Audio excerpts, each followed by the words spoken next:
Good afternoon and welcome to the Senate live proceedings. This being an afternoon sitting of the Senate on the 27th of March, the year being 2024, a broadcast brought to you by the Kenya National Broadcasting Corporation, the Kenya Broadcasting Corporation, your national broadcaster, in conjunction with the Parliamentary Broadcasting Unit. About 4 minutes to the time recognized by the House Standing Orders as the official time when the House is set to commence business, that is 2:30.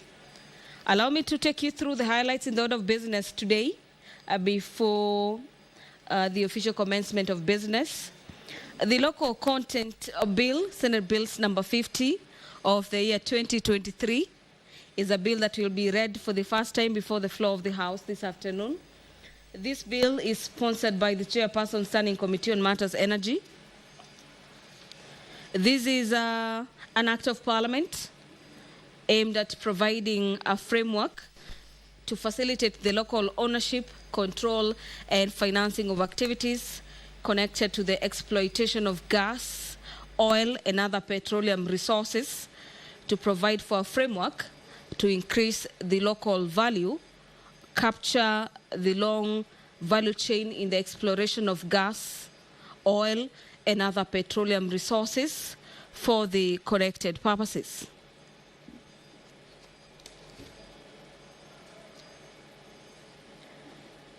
Once the local content bill becomes law, all commercial activities related to exploration, extraction, development, and exploitation of oil, gas, as well as other petroleum resources in the extractive industry in Kenya shall promote the maximization of the value addition and the creation of employment opportunities in the extractive industry value chain. This is through the use of local expertise, goods, services, businesses, and the financing of their retention in the country. The business of the Senate is just about to commence. On your screens, you can see the sergeant at arms have already stepped into the chamber this afternoon, signaling that the procession of the Speaker is just about to enter the House this afternoon. The Deputy Speaker of the Senate, Honorable Kathuri Murungi, who is also the Senator for the Great Meru County, is the Speaker presiding over the business of the Senate this afternoon. Allow me to hand you over for this live broadcast brought to you by KBC in partnership with PBU. Enjoy your viewing and good afternoon. Almighty God, we beseech you to build with your abundant favor and blessings as your servants who have been pleased to call to leadership positions in this republic. We seek guidance to treat and consider all matters that shall come under deliberation in so just and faithful a manner as to advance the peace, prosperity, and welfare of our country and of those whose interests you have committed to our charge. Amen.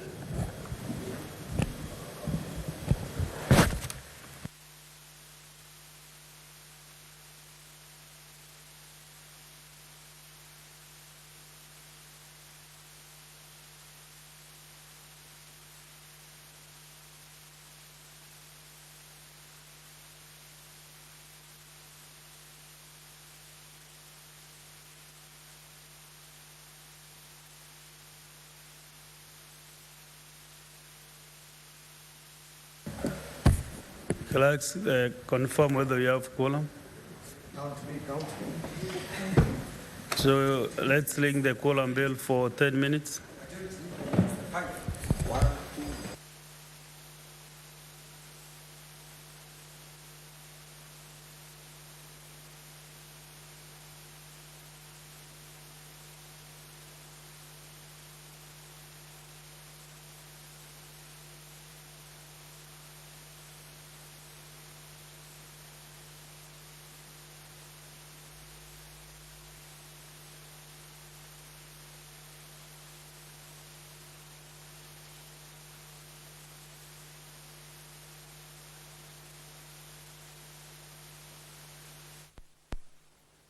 The Deputy Speaker of the Senate, Honorable Kathuri Murongi, has directed the Sergeant at Arms to ring the quorum bell for 10 minutes to give some leeway to senators within the presence of Parliament to make their way into the chamber this afternoon to allow the House to raise the pertinent number of 15 senators required per the House standing orders before the House commences business this afternoon.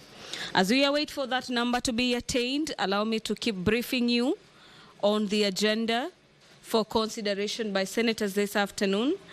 After tabling of the after reading for the first reading of the local content bill, Senate Bills number 50 of the year 2023, the House will resume debate on the county boundaries bill. This is Senate Bills number 6 of the year 2023 by the Senator for Homa Bay County, Senator Moses Kajwang. The sugar bill, a bill originating from the National Assembly, Bill number 34 of the year 2022, is another bill that members are set to resume debate on this afternoon. This bill is co-sponsored by Senator David Wafula, the Senator for Bungoma County. Senators this afternoon are also set to consider the Heritage and Museums Bill. This is a bill by the Chairperson Standing Committee on Matters Labour and Social Welfare. A couple of motions are lined up for debate this afternoon. Among them is the declaration of cattle rustling and banditry as a national disaster and a subsequent establishment of a special funds for victims committee.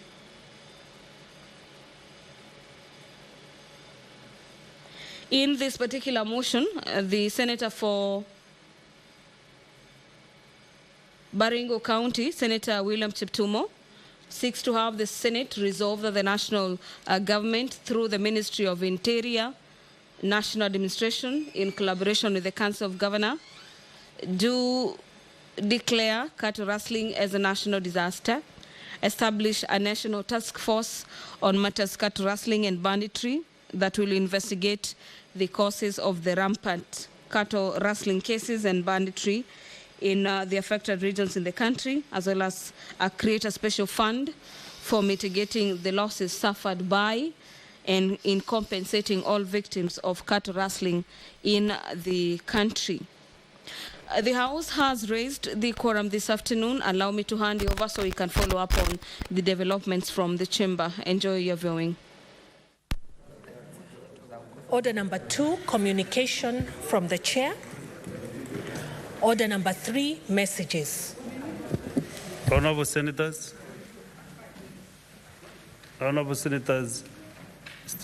have your seats. Honorable Senators, I wish to report to the Senate that pursuant to Standing Order 14, I received the following message from the Speaker of the National Assembly regarding the passage of the Division of Revenue Bill, Assembly Bills number 14 of 2024. The message written Thursday, 21st March 2024 was received March 2024 in the office of the Clerk of the Senate. Pursuant to the said standing order, pursuant to the provisions of Standing Order 41.1 and 142 of the National Assembly Standing Orders, I convey the following message from the National Assembly. Whereas the Division of Revenue Bill, National Assembly 2024, was published in Kenya Gazette Supplement number 57 of 8 March 2024, providing for the equitable division of revenue raised nationally between the national and county governments in the financial year 2024 in accordance with the provisions of Article 218 of the Constitution in order to facilitate the of governments and to ensure continuity of service delivery to citizens. And whereas the Senate passed the bill on Wednesday, 20th March 2024 without amendments, and the form attached here too. Senators, have your seats. Quickly. Now, therefore, in accordance with the provisions of Article 110, Constitution and Standing Orders 41 and 142 of the National Assembly Standing Orders, I hereby refer the bill to the Senate for consideration. Senators, pursuant to Standing Order number 163, which requires that a bill which originates in the National Assembly be proceeded by in the same manner as a bill introduced in the Senate by way of first reading in accordance with Standing Order number 140 of Revenue Bill, National Assembly Bill number 14 of 2024 is listed in today's order paper and the time reading the bill a first time. I thank you. Next order. Order number 4, order number 5, papers. Majority Leader.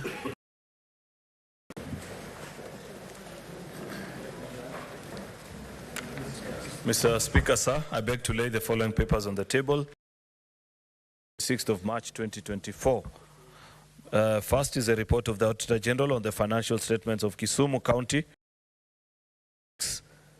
Control Fund for the year ended 30th June 2021. A report of the Auditor General on the financial statements of County Alcoholic Drinks and Control Fund for the year ended 30th June 2022. Reports of the Auditor General on the financial statement of the following for the year 3. That is a Kisumu County Alcoholic Drinks Control Fund, Kiambu Municipality, Limuru Municipality, Ruiru Municipality, County Assembly State and Public Officers Car Loan and Mortgage Fund, Makueni County Fruit Development and Marketing Authority, Kajiado County Education Bursary Grants, Kajiado Alcoholics Drink Control Fund, Baringo County Executive Car Loan Scheme Fund,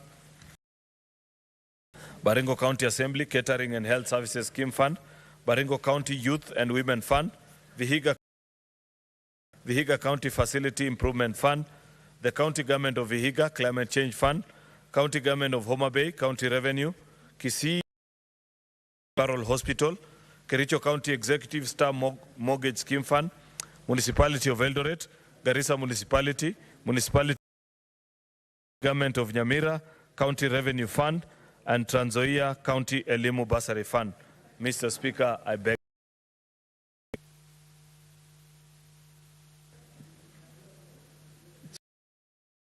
Standing Committee on Labor and Social Welfare.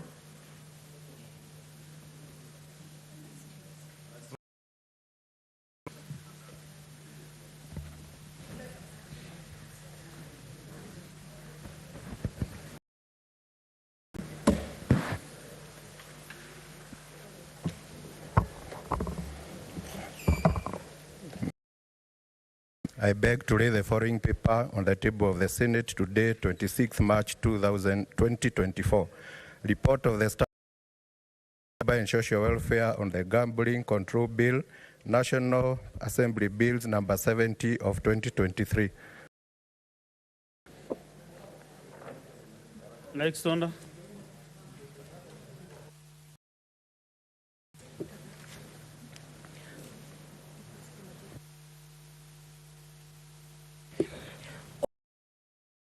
Of motion. Senator Linda Morekina.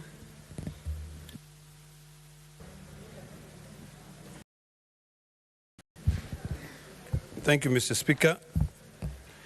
Mr. Speaker, I beg to give notice of the following motion of pending bills in counties. Aware that as of 31st December 2023, according to the county government Implementation Review Report for the first half of the financial year 2022-2024, county governments total of 156.34 billion shillings in pending bills, with Nairobi County accumulating the largest shillings 107 billion 037 053 shillings, followed by Kiambu and Mombasa County 5.711614412 billion, and Kenya shillings 3.922131.87. Concerned that the accumulated pending have significantly affected service providers in the counties, leading to closure of businesses, stalling of county projects, economic growth in counties, service delivery, and ultimately slowing down the country's. Further, concerned that most of the service providers. Concerned that most of the service providers in the counties are battling court cases lodged against them by their financiers and are languishing in poverty, exacerbated by the increase of cost of living with increased mental incidences and other dying as a result of the effect of colossal amount of debt. Now, therefore, the Senate recommend that all county governments pay verified pending bills amounting to less than by end of this financial year, and those above Kenya shillings 1 billion by the end of the financial year 2024-2025. That 1. Pursuant to the provision of Regulation 4, 2, and 3 of the Public Finance Regulations 2015, county government prioritize payment of pending bills as a first charge of the county, failure to which the subsequent quarters budget releases will not be done. And government shall only pay pending bills contained in their respective procurement plans pursuant to Regulation 50, Public Finance Management, County Government Regulations. 3. Supplementary budgets for county governments are prepared in curb instances of arbitrary reallocation out of the approved budget estimates. And finally, Mr. Speaker, conduct public participation while formulating supplementary budgets, failure to which the controller of budget shall not approve the supplementary budget. Thank you, Mr. Speaker. Thank you. Next order. Order number 7, questions and statements. Let's get the statements. Understanding order 53-1. Senator Renku, Kanal Seki.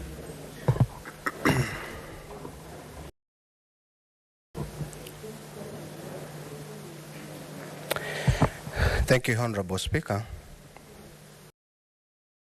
For statement on the request for statement for qualification for early childhood development education teachers, CDE.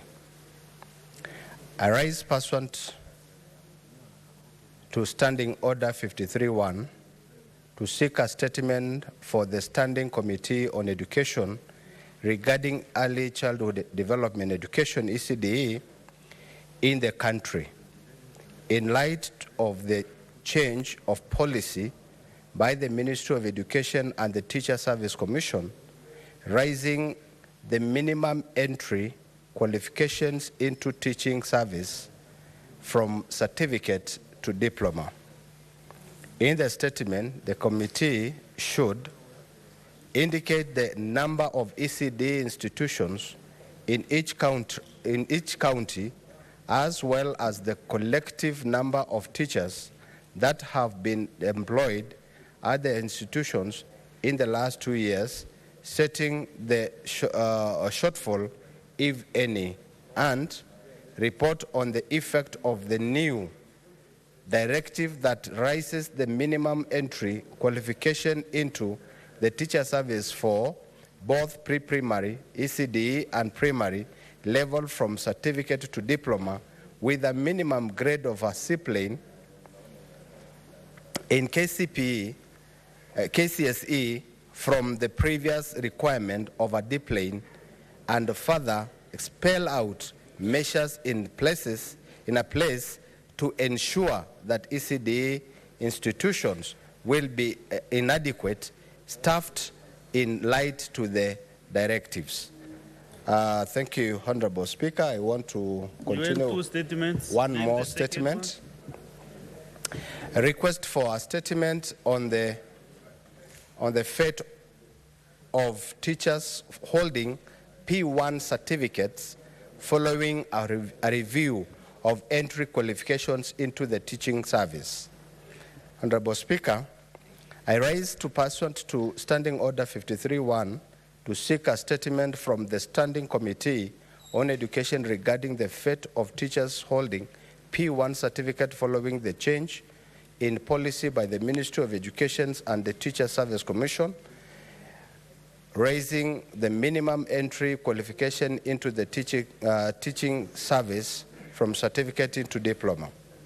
In the statement, the committee should explain the fate of all teachers who only hold a P1 certificate and might not pursue the required diploma course due to high tuition fee charged by colleges, practicum requirement, and Kenya National Examination Council (NEC) assessment fee, and state measures in place by the Ministry of Education and TSC to support teachers who hold a P1 certificate upgrade to diploma, and state whether teachers who currently hold a P1 certificate will be given priority by the Teacher Service Commission during recruitment once they upgrade to the diploma level.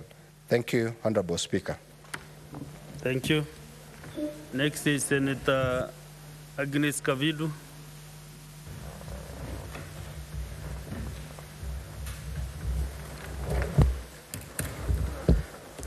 Thank you, Mr. Speaker, for giving me this opportunity. On the approved budget for Machakos County government from financial year 2023-2024 to 2022-2024. Mr. Speaker, sir, I arise pursuant to Standing Order 53-1 to seek a statement from the Standing Committee of Finance and Budget regarding the approved budgets for Machakos County government for the financial years 2013-2014, 2014-2015, 2015-2016, 2016-2017, 2017-2018, 2018-2019, 2019-2022, 2020 to 2021, 2021 to 2022, and 2022-2023, 2023 and 2024.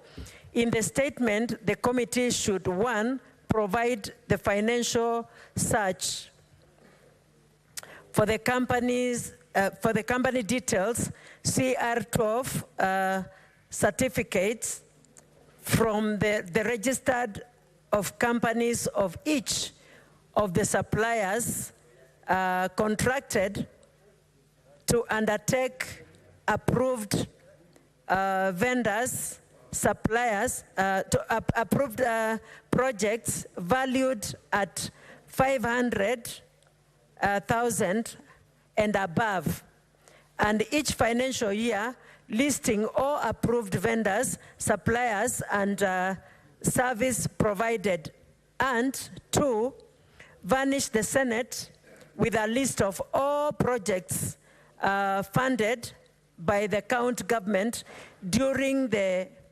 aforementioned financial years, stating the status of each project.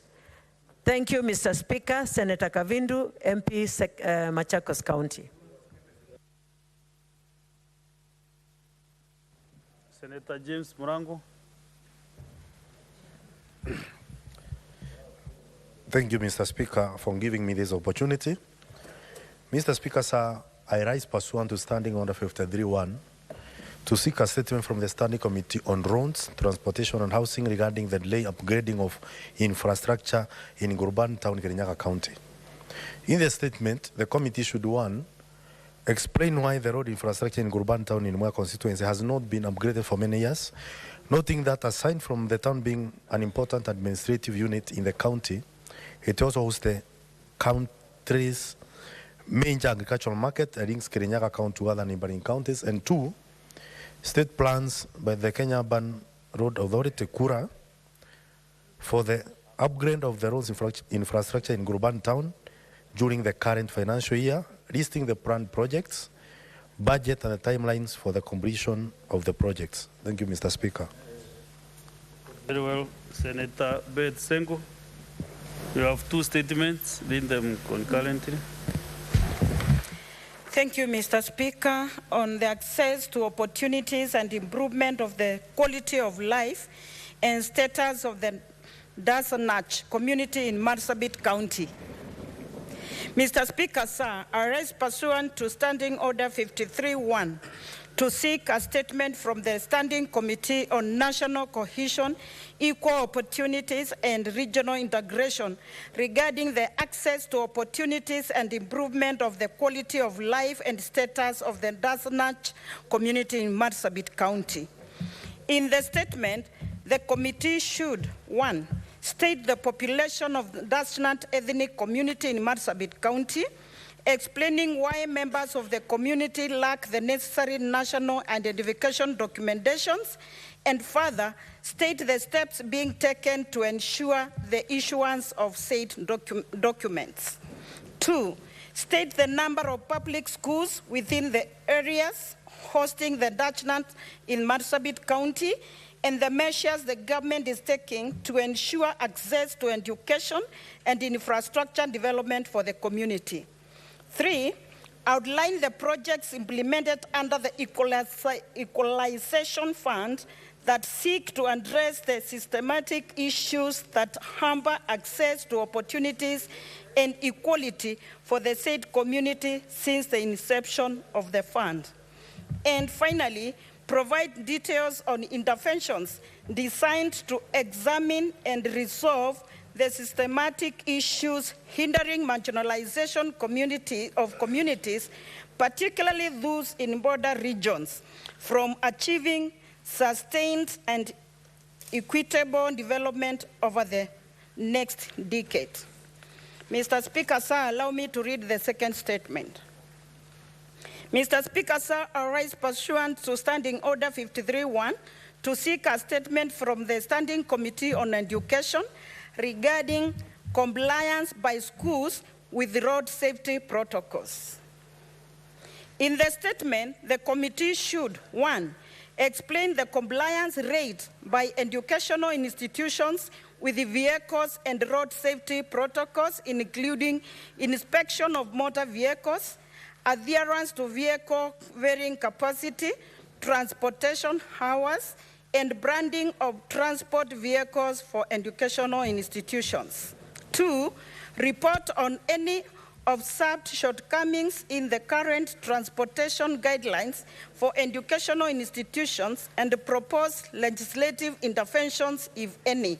And finally, evaluate the training and qualifications of drivers and the personnel involved in the transportation services in educational institutions, providing a record of compliance maintained by the ministry from 2018 to date, and recommend mandatory refresher courses for the drivers for educational institutions in the country, Kenya. Thank you, Mr. Speaker.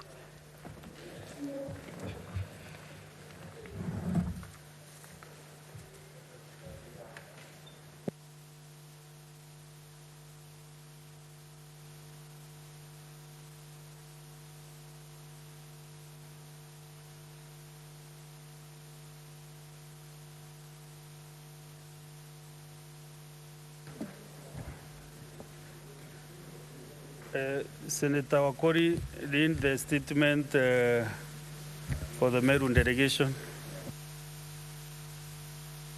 Thank you, Mr. Speaker, sir. on delayed remittance of funds by the National Health Insurance Fund to health facilities. Mr. Speaker, sir, I raise pursuant to Standing Order 53-1 to seek a statement from the Standing Committee on Health concerning the delayed remittance of funds by the National Insurance Fund to health facilities. In the statement, the committee should, 1, state reasons for the delay by NHIF to remit funds to health facilities, which has disrupted operations in several health facilities and caused the withdrawal of services by health facilities to beneficiaries of the fund. 2, explain plans in place to ensure NHIF settles all pending arrears, including last expense claims, even as the Social Health Insurance Fund is operationalized. And 3, outline measures instituted by the government to curb fraudulent claims and abuse by Social Health Insurance Fund that characterize the NHIF. Senator, on behalf of Senator Katuri Murungi, Senator for Meru County. Thank you. Thank you very much indeed for that support. We have a statement by Senator Hilary Sigei, anyone who has been assigned that responsibility. If none, then that statement is referred to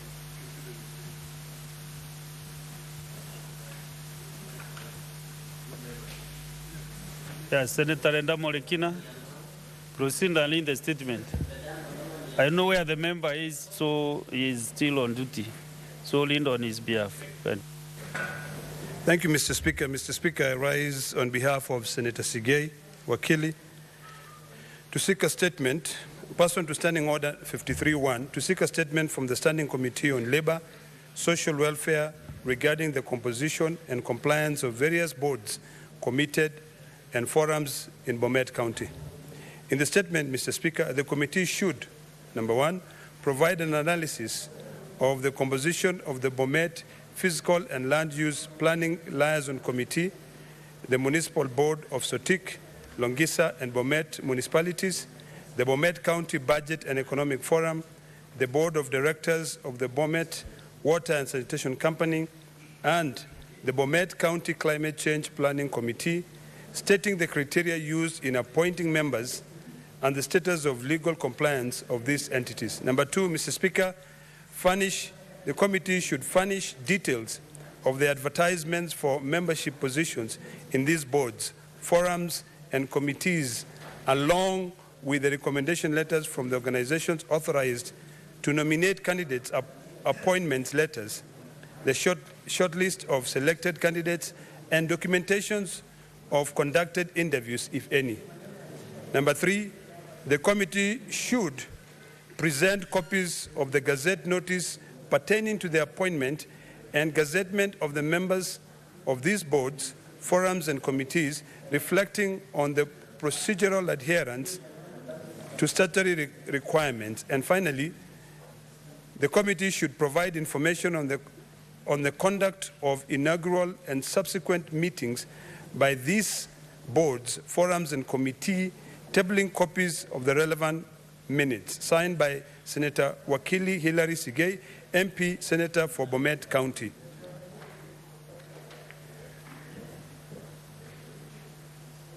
So before we come to statement under 52-1, Senator Kinyua, let me get a few comments from both sides, because your statement does not require any comments anyway, from 53-1.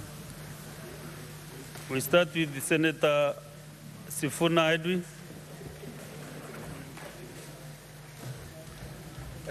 Thank you, Mr. Speaker. I really want to thank the Senator for Meru for bringing this important matter before this House. Mr. Speaker, yesterday we had the privilege as the people of Nairobi of hosting the Senate Committee on Health. And I want to take this opportunity to thank the entire committee, led by the chairperson, the Senator from Uasin Gishu, Honorable Mandago, for spending time with us to be able to look at the state of health in Nairobi. Mr. Speaker, the NHIF owes most of our facilities, if not all our facilities, money. And I will just give quick examples, Mr. Speaker, of our level 5 hospitals. At Pumwani Hospital, Mr. Speaker, the NHIF owes Nairobi County 15 million shillings. That is not to count the 182 million shillings that is owed by the Linda Mama program at Pumwani Hospital. At the same time, Mr. Speaker, if you go to Pumwani Hospital, we have had to shut down some wards because of the shortage of staff. We have shut down Ward 5 and we have shut down Ward 6, reducing the capacity of the hospital because of staff shortages. 2 out of 3 of our operating theaters at Pumwani Hospital are the only ones that are functional because of a faulty anesthesia machine. If this money was remitted to this facility, Mr. Speaker, it would go a long way in addressing our challenges at Pumwani Hospital. At Mama Lucy Hospital, Mr. Speaker, the Linda Mama program owes the facility 120 million shillings, and the NHIF owes Mama Lucy Hospital 178 million Kenyan shillings. At the same time, Mr. Speaker, we have a stalled ICU, neonatal ICU construction with a pending bill of only 50 million shillings, and that is what has led to the contractor abandoning site at Mama Lucy.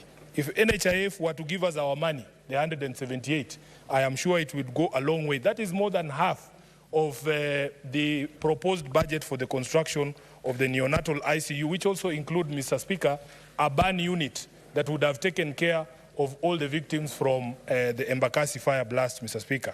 At Mbagathi Hospital, where the members of the committee had occasion to visit, the NHIF owes Mbagathi Hospital over 180 million shillings. Mr. Speaker, there is a stalled outpatient department expansion block that requires only 15 million shillings. That 18 million that is owed to the current contractor for him to return to site which he abandoned a long time ago. Mr. Speaker, finally, if you go to Mutuini Hospital, this is a hospital that has great controversy because when I went there on the 1st of February as part of my oversight activities, I met with Dr. Obwanda, who is the CEO of the hospital. And he actually showed me an X-ray room, Mr. Speaker, that has been constructed but not completed because it doesn't have the lead doors required of all X-ray rooms. Mr. Speaker, what was interesting is that we were told then that we needed only 700,000 shillings to install lead doors on that building so that we can use the X-ray machine in that particular room. Yesterday, when the committee arrived in Nairobi, the CEO had changed the story. Now he's saying they have acquired a mobile X-ray machine recently that does not require us to invest in lead doors. But the building is there, Mr. Speaker. So we are saying, if you go to Mutuini, Linda Mama program alone owes Mutuini Hospital 13 million shillings. Mr. Speaker, this is the right time for this House to direct that before NHIF is wound down so that we can bring in the Social Health Insurance Authority, we want all the debts that are owed to all county facilities to be paid back. So, Mr. Speaker, I support strongly, and I have 100% faith in the committee chaired by my friend, the Senator for Uasin Gishu, to be able to get us this money because he saw yesterday himself that Nairobi needs this money. Mr. Speaker, the county was trying to be clever by cleaning city mortuary with a toothbrush yesterday, thinking that they could blind the committee. But because God is there, Mr. Speaker, when we arrived there, there was a national blackout. And then we discovered that the hospital has no generator. From 2018, the city mortuary has no generator, Mr. Speaker. And I was feeling very bad for some of my colleagues because they could not even get into the facility because of the stench. Mr. Speaker, we are in a crisis in Nairobi, and this statement is timely. I want the chair of the Health Committee and the members of the Health Committee to save us in Nairobi, Mr. Speaker. Hatuna mahali pengine pa kwenda. Asante sana. So, Honorable Senators, there is a statement by Senator Karware. Can you read your statement as we combine all the comments together? Thank you, Mr. Speaker, sir.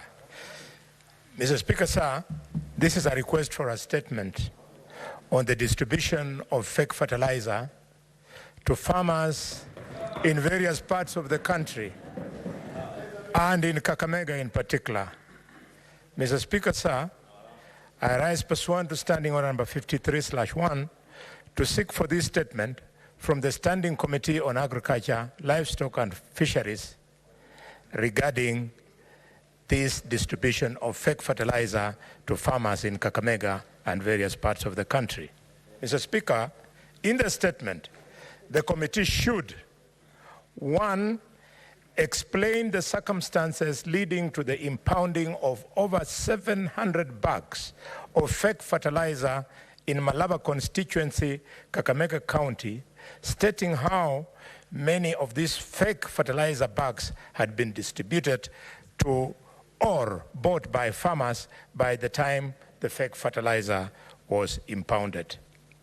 Two, state how many of the bags of fake fertilizer have been impounded countrywide, providing details of the suspects behind the packaging and distribution of the same, and assess and report on the impact of the distribution of fake fertilizer and other farm inputs to farmers on food production and food security in this country. Three, disclose how much of the over 700 million reportedly allocated by the county government of Kakamega towards the purchase of subsidized farm inputs was utilized in the purchase of the fake fertilizer. Four, inform the Senate of the measures in place to investigate and arrest the suspects behind the distribution of fake fertilizer to farmers and any further measures to ensure farmers are not exploited as they seek to assess farm inputs during the ongoing planting season. And finally, but not least, Mr. Speaker, the committee should order for a special audit by the Auditor General of the county's budgetary allocation expended on the purchase, procurement, and distribution of the said fertilizer, including an audit on the verification and acceptance report done on the authenticity of this fake fertilizer. I thank you, Mr. Speaker. Honorable Senators, if you look at our clock, you can see we have only 20 minutes to the end of the statement hour. So I want to give 3 members this side and 3 the other side. So, and kindly take 2 minutes just to make a comment on a statement. You don't need to debate, just a comment. We start with the Senator Joe Nyutu.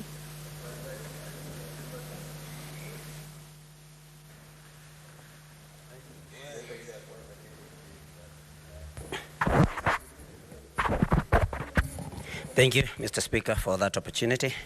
I want to very quickly comment on the statement by Senator Murango of Kirinyaga about the roads in Grufani town. Mr. Speaker, I want to support this statement because we have been having towns that come up every other day, towns that had not been previously planned for. And in my county, we have Keno, Mr. Speaker, and Kabati.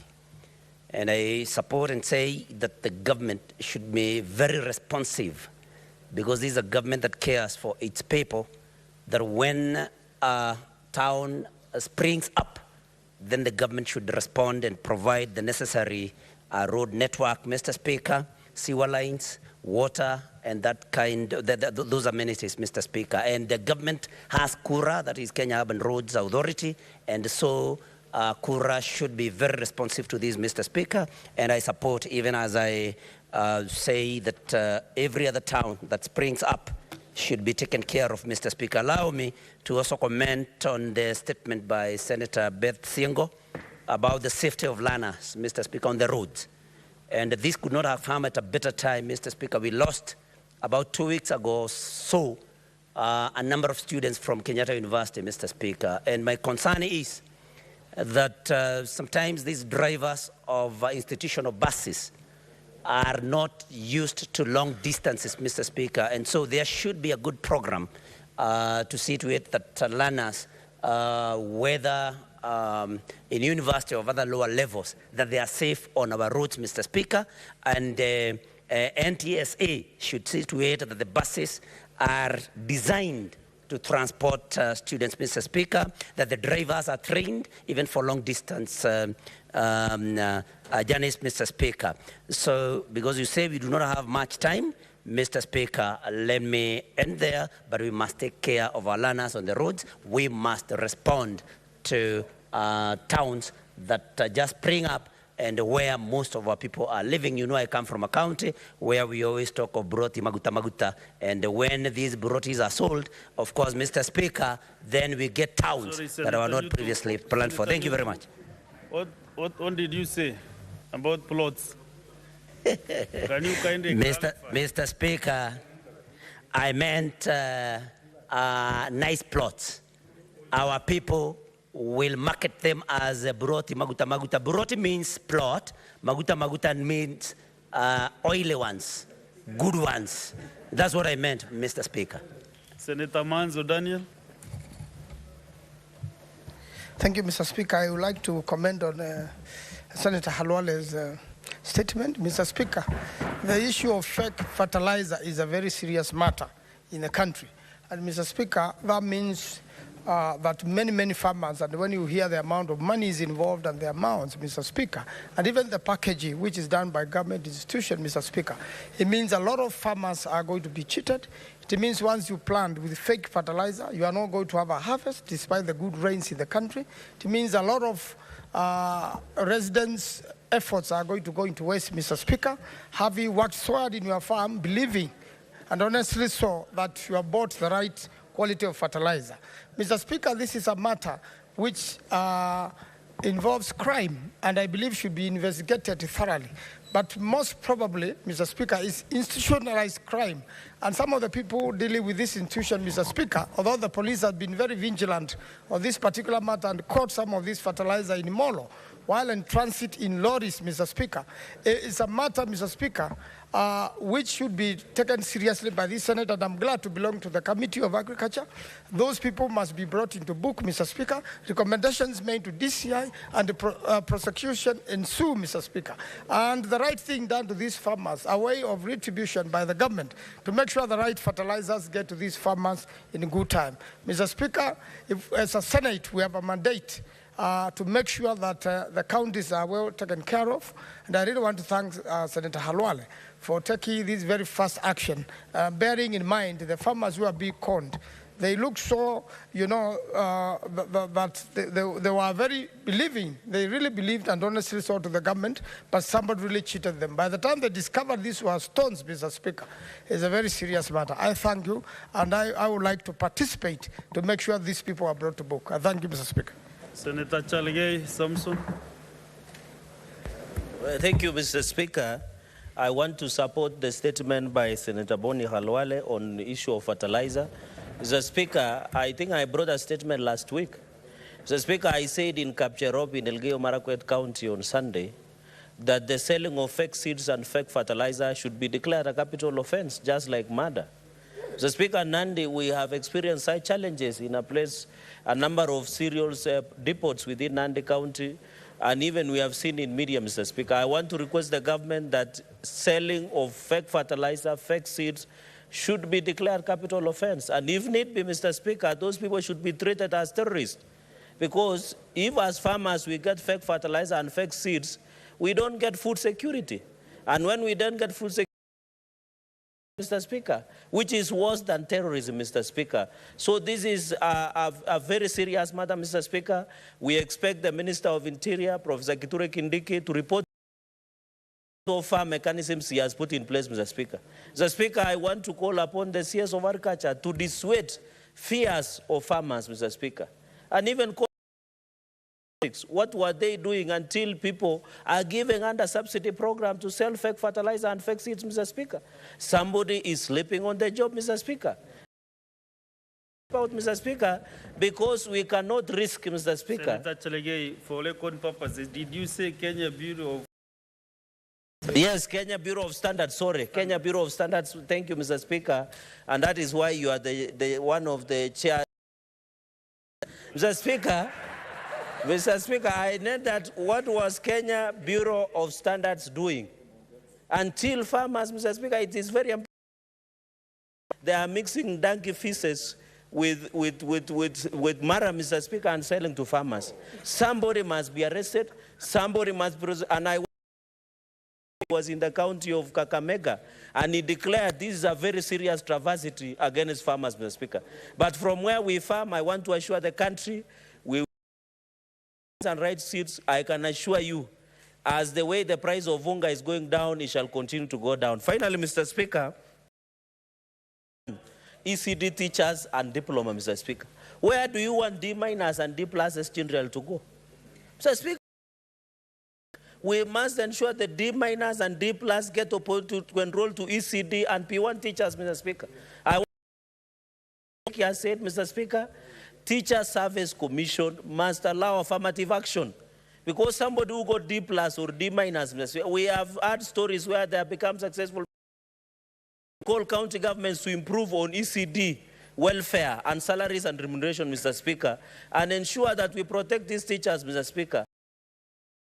Is to protect, Mr. Speaker. Mr. Speaker, I appeal on behalf of many people who did not pass very well in university to get to university and colleges. Mr. Speaker, a D+, a D-, they are our children. We must agree that let us allow them to be ECD teachers, to be, Mr. Speaker, to former teachers, Mr. Speaker. Let us not only reduce people, Mr. Speaker, D- and D+ to be preachers, Mr. Speaker, and religious leaders. Or even eight people can become pastors and religious leaders, Mr. Speaker. Let us not only say a child who gets a pastor or a sheikh or a Hindu leader or any other leader, Mr. Speaker. We must agree, Mr. Speaker. Mr. Speaker, with those very many remarks. Senator Mandago. Okay. Speaker, I rise pursuant to Standing Order 105 on the statement of fact of Nandi. Can the Senator of Nandi prove that religious leaders are people of D- and D+? I'm aware of my Bishop of AIC Kenya, Honorable Speaker, who is a PhD holder. My leader of Reformed Church, the moderator of Reformed Church of East Africa, is the Senator for Nandi in order to mislead this House that religious leaders have low academic qualification. Let's get another one from the majority leader. Speaker, I agree with Senator Manago that Senator Cherargei should either withdraw and apologize to religious leaders for creating the assumption, Mr. Speaker, that make dwarfs. Mr. Speaker, that is not accurate. Mr. Speaker, my own church, the AGC Kenya, is led by a bishop who is no less than a PhD holder, revered academic. Mr. Speaker, even the chairperson of EACC, just to help Senator Cherargei to appreciate, pastors are well educated. Dr. Oginde, Mr. Speaker, is an architect by training to study theology afterwards, and he is now the chairperson of EACC. Yeah. I'm not very sure about Faki's friend, but Mr. Speaker, those two are very good examples. Therefore, Mr. Speaker, can Senator Cherargei, or at least if he meant that their pastors or religious leaders are people of that are academically challenged, Mr. Speaker, to rectify that. This issue has interventions, and since this is not a simple matter, my late dad was a church minister, Presbyterian church, and he was very educated. Senator Zena, on this point of order, I want to give five. So Senator Cherargei can really clarify this matter of national importance. Sorry, Mr. Speaker, I wanted to respond on the statement of Senator Sengo on the Dasanash community. Senator John Yutu. I join my other colleagues in reminding Senator Cherargei that religious are learned people. For his information, Mr. Speaker, in the Catholic Church, for example, these are people who study the seminary for almost 10 years. So by Senator Cherargei insinuating that they have not gone to school, I think he should. Second thing that I have an issue with, Mr. Speaker, is Senator Cherargei's implication that while supporting Senator Seki's statement that where do you want D minuses and D? I wanted to tell him as a teacher that yes, we should support action, that we should allow them to go to teaching, but not because it's only in can go, where D minuses can go, Mr. Speaker, because he was like, where do you want them to go? Mr. Speaker, Senator Cherargei, teaching is not the only place where somebody with a D minus can go. But I support affirmative action. Senator but that is not to mean that minuses and maybe is. Thank you. Senator Cherargei, conclude and Chair, can I clarify? Those very important. Mr. Speaker, I think I was misheard by my colleagues because I meant people like Yesua Tongaren, I meant people like Nganga. Mr. Speaker, I have tremendous respect. For your information, my younger brother is a parish priest here in Kitengela. To seminary for 10 years, Mr. Speaker. I cannot be part of the people who demonize. I say sect organization in this country, the Shakaolas of this country, but all religious leaders are personal friends, Mr. Speaker. So I was misheard, and I want to clarify as I conclude that I have tremendous respect, Mr. Speaker, and saying there is a perception in society that such children, but we need to take a necessary position, Mr. Speaker. I respect all religious leaders, but the rest, we will not allow you, Mr. Speaker, to be part of it, Mr. Speaker. Mr. Speaker, I thank you and I support. He's a governor and was a D minus product. Sorry? You want to make a... Yeah, I want to contribute on this. Sorry? Not on Cherargei's issue now. No, not on that. Make your comment. Statement. Yes. Mr. Speaker, let me start by supporting the statement by on fake fertilizer.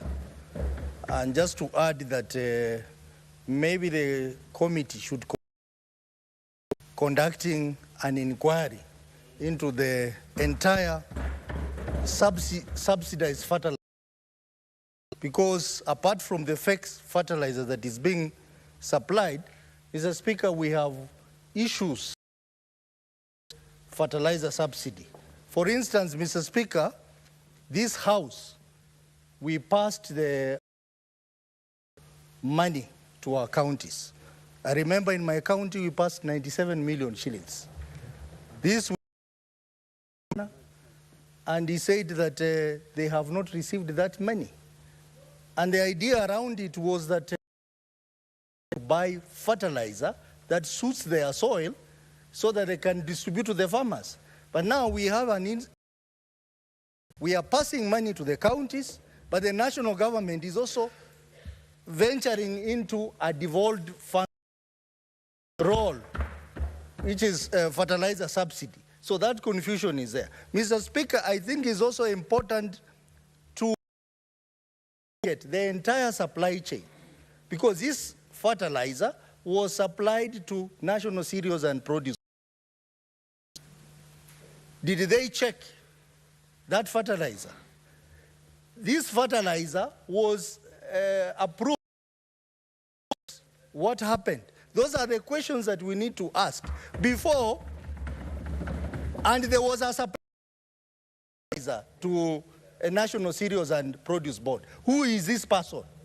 So instead of going around in circles, there are fundamental questions that we need to ask in regards to fake fertilizer so that we get to the bottom of the matter.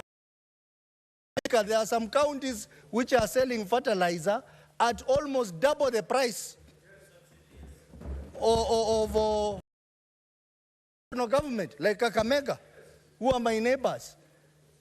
Is there no synergy between the national government and county programs like fertilizer subsidy?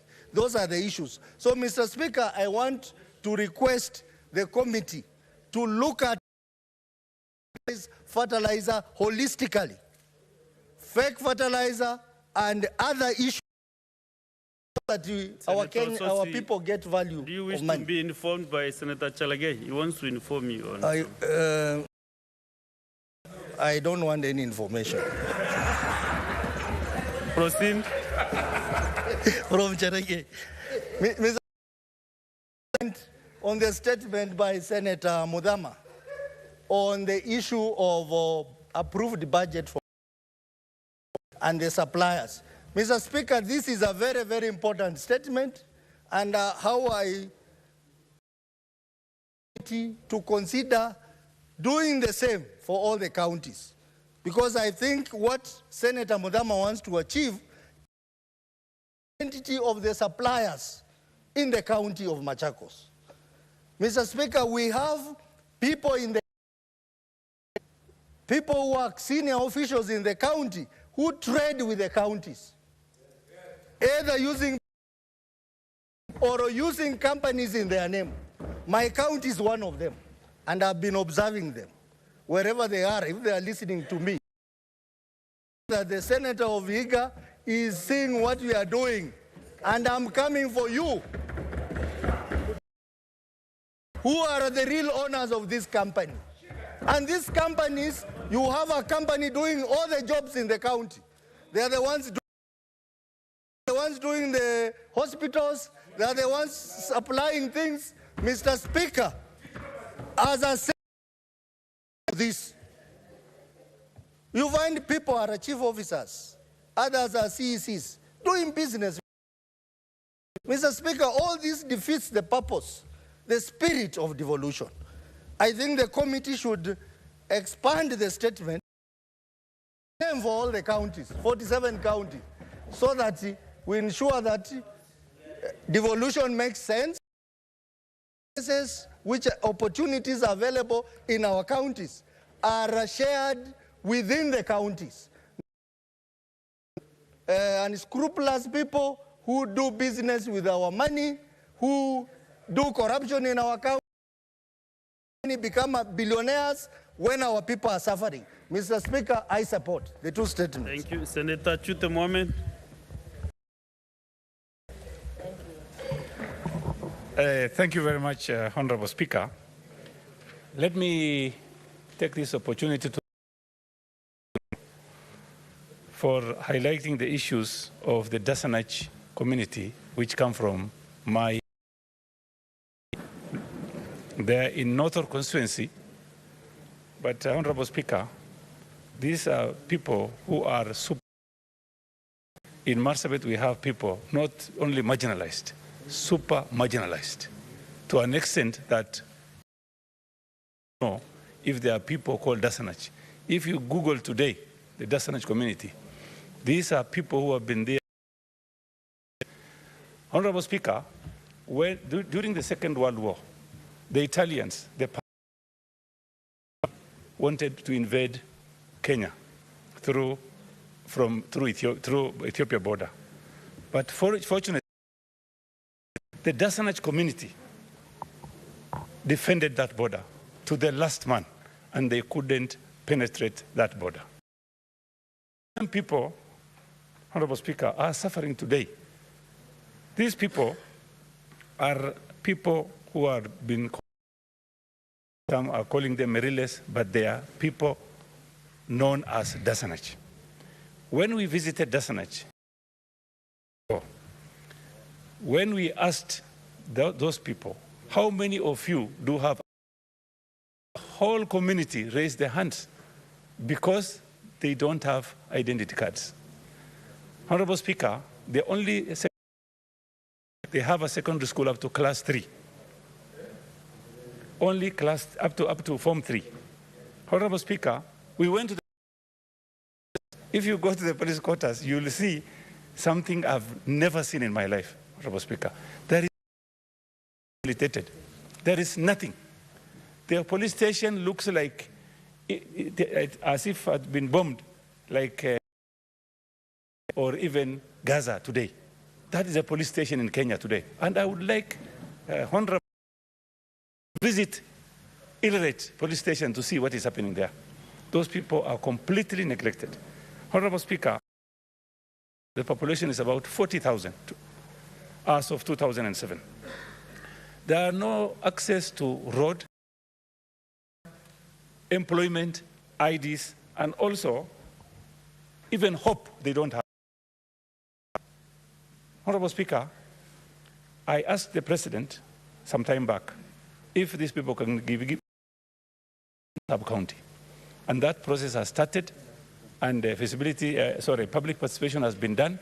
Hopefully very soon, the sub-county. Senator Chute, remember we had agreed we take 2-3 minutes each. I can see this statement is referred to your committee which you chair. Yes. So I think it is, just give me 30 seconds to finish, Honorable Speaker. So what? Finish. Yes. Okay. Thank you very much. Basically, what this community will not be assistant when you are the chair of the committee. Yes. You will have a problem. I'll try my best, Honorable Speaker. Let me conclude. In conclusion, there are two people who are marginalized in Kenya. The Dasanach. My request to the government is to empower these two people, Honorable Speaker. Even they can be given a position of nominated parliamentarian. It will be very good for us. Thank you very much, Honorable Speaker. You've come much. Those are the recommendations you would expect from your committee, so don't preempt what you are going to do. Senator Orekina Redama. Thank you, Mr. Speaker. Mr. Speaker, I'd like to... I'll begin with a statement by the Senator of Meru. Mr. Speaker, it's something which is going to be the biggest cancer in this society. So many Kenyans are trooping into hospital, their NHIF card, having paid the NHIF contributions, but they are sent back home. Mr. Speaker, as of June last year, NHIF, both private and public hospitals, billion shillings. Of the 20 billion shillings, 11.1 billion shillings was released by NHIF so that they can further the capitation to the hospitals. Mr. Speaker, 4 days ago, the Cabinet Secretary of Health, the National Treasury, had released an additional 1 billion shillings to be able to pay these hospitals. We all know, and the National Assembly passed a new SHI Fund Act, which is that we are now winding up the services of NHIF. Yesterday, Mr. Speaker, when we were doing our oversight, the hospital, Mbagathi Hospital, the CEO lamented and complained heavily that they are now being crippled because NHIF is not paying this hospital. Mr. Speaker, this reminds me, citizens contribute, they pay their contribution is deducted, and when they go to the hospital, they do not get. Our courts, they do not get services. Our courts have this matter. In fact, last year, there was a citizen who he should be refunded all his NHIF contribution. Mr. Speaker, this is a very serious matter. We are now going through a crisis in this country because as we speak right now, all Kenyans who are trooping into public hospitals are sent back home. If they go with their NHIF card, they are being sent back home. So it begs the question that we are all a new Health Act or SHIF fund, which is supposed to pay for medical services for these Kenyans. To these hospitals, which are supposed to provide services, when you now go into the hospital with a new card, you have another card and that hospital is owed over $1 billion by NHIF. This is a crisis, Mr. Speaker. I know, Mr. Speaker, but this is one of those things where we say we should convert it into an inquiry. Because it only means our county governments are not remitting the deductions to NHIF, or once the money is diverted to other things. This is a very serious crisis. And all of us seated here should be very worried about the outcome. The second statement that I'd like to comment briefly on is on the issue of fake fertilizers. Mr. Speaker, a couple of days ago, I saw packets of supposedly being disposed of in Naivasha, but it was part of the fake fertilizer. And people were being that fake fertilizer. Mr. Speaker, there was an expose of along Nakuru, the highway, that was putting soil into them and selling them as fertilizers. Mr. Speaker, is this a country that we live in? A country that has got institutions, SEC, it's got NIS, it's got the CID. What exactly are we telling our Kenyans? Mr. Speaker, we now, this is what it calls for us to convert even this house into a full house committee to be able to investigate complaining. Life is difficult, yet you are still selling them fake fertilizers. What exactly are we telling Kenyans? Man society. Finally, Mr. Speaker, the last statement that I want to comment on is the statement brought by Senator Mudhama. This is a very 7 elected senators really ought to pay attention to that statement. We have amounting to 156 billion. These spending bills, which are over 156 billion, did not, some of them date back to 2013. The most important thing and the committee should do is, number one, the registry to provide CR12 of every single company doing business with counties. You'll find of Narok, you know, one family owns all the businesses. Mr. Speaker, is that really wise? So, bills, you know, once a contractor has completed their work, the controller budget is requested to, but once the money gets into the county government, it is diverted to pay for other services not rendered. Matter, Mr. Speaker. So I would like to request all the 47 elected senators to follow of Senator Mudhama. Demand for budgets. Demand CR12 for all the companies with your counties. You'll be surprised. You will see that all the money is going in one pocket. One pocket. This is a shame. Thank you, Mr. Speaker. Honorable members, my screen is full, but we really need to move. It's now 4 minutes to our end of statement hour. So from one side, this end, and one this end. So we have Senator Motinda Tabitha.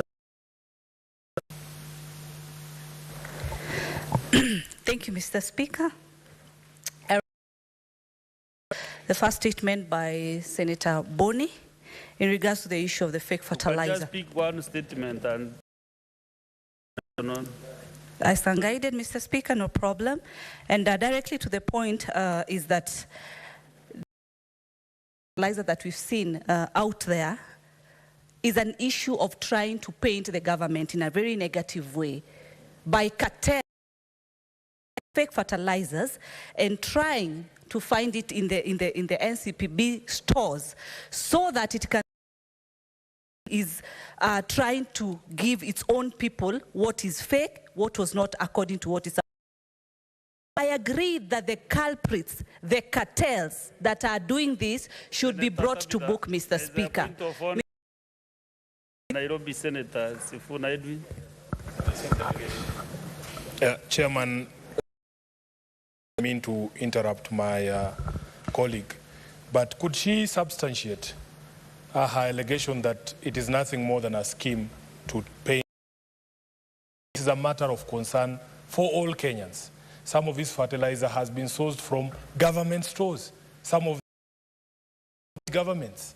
It is a matter of concern for all of us, and if indeed you have evidence that it is nothing but a bad PR, let her substantiate, Mr. Speaker. Which is standing order? That should be 105. Responsibility of fact. Okay, Senator Tabitha Mutinda.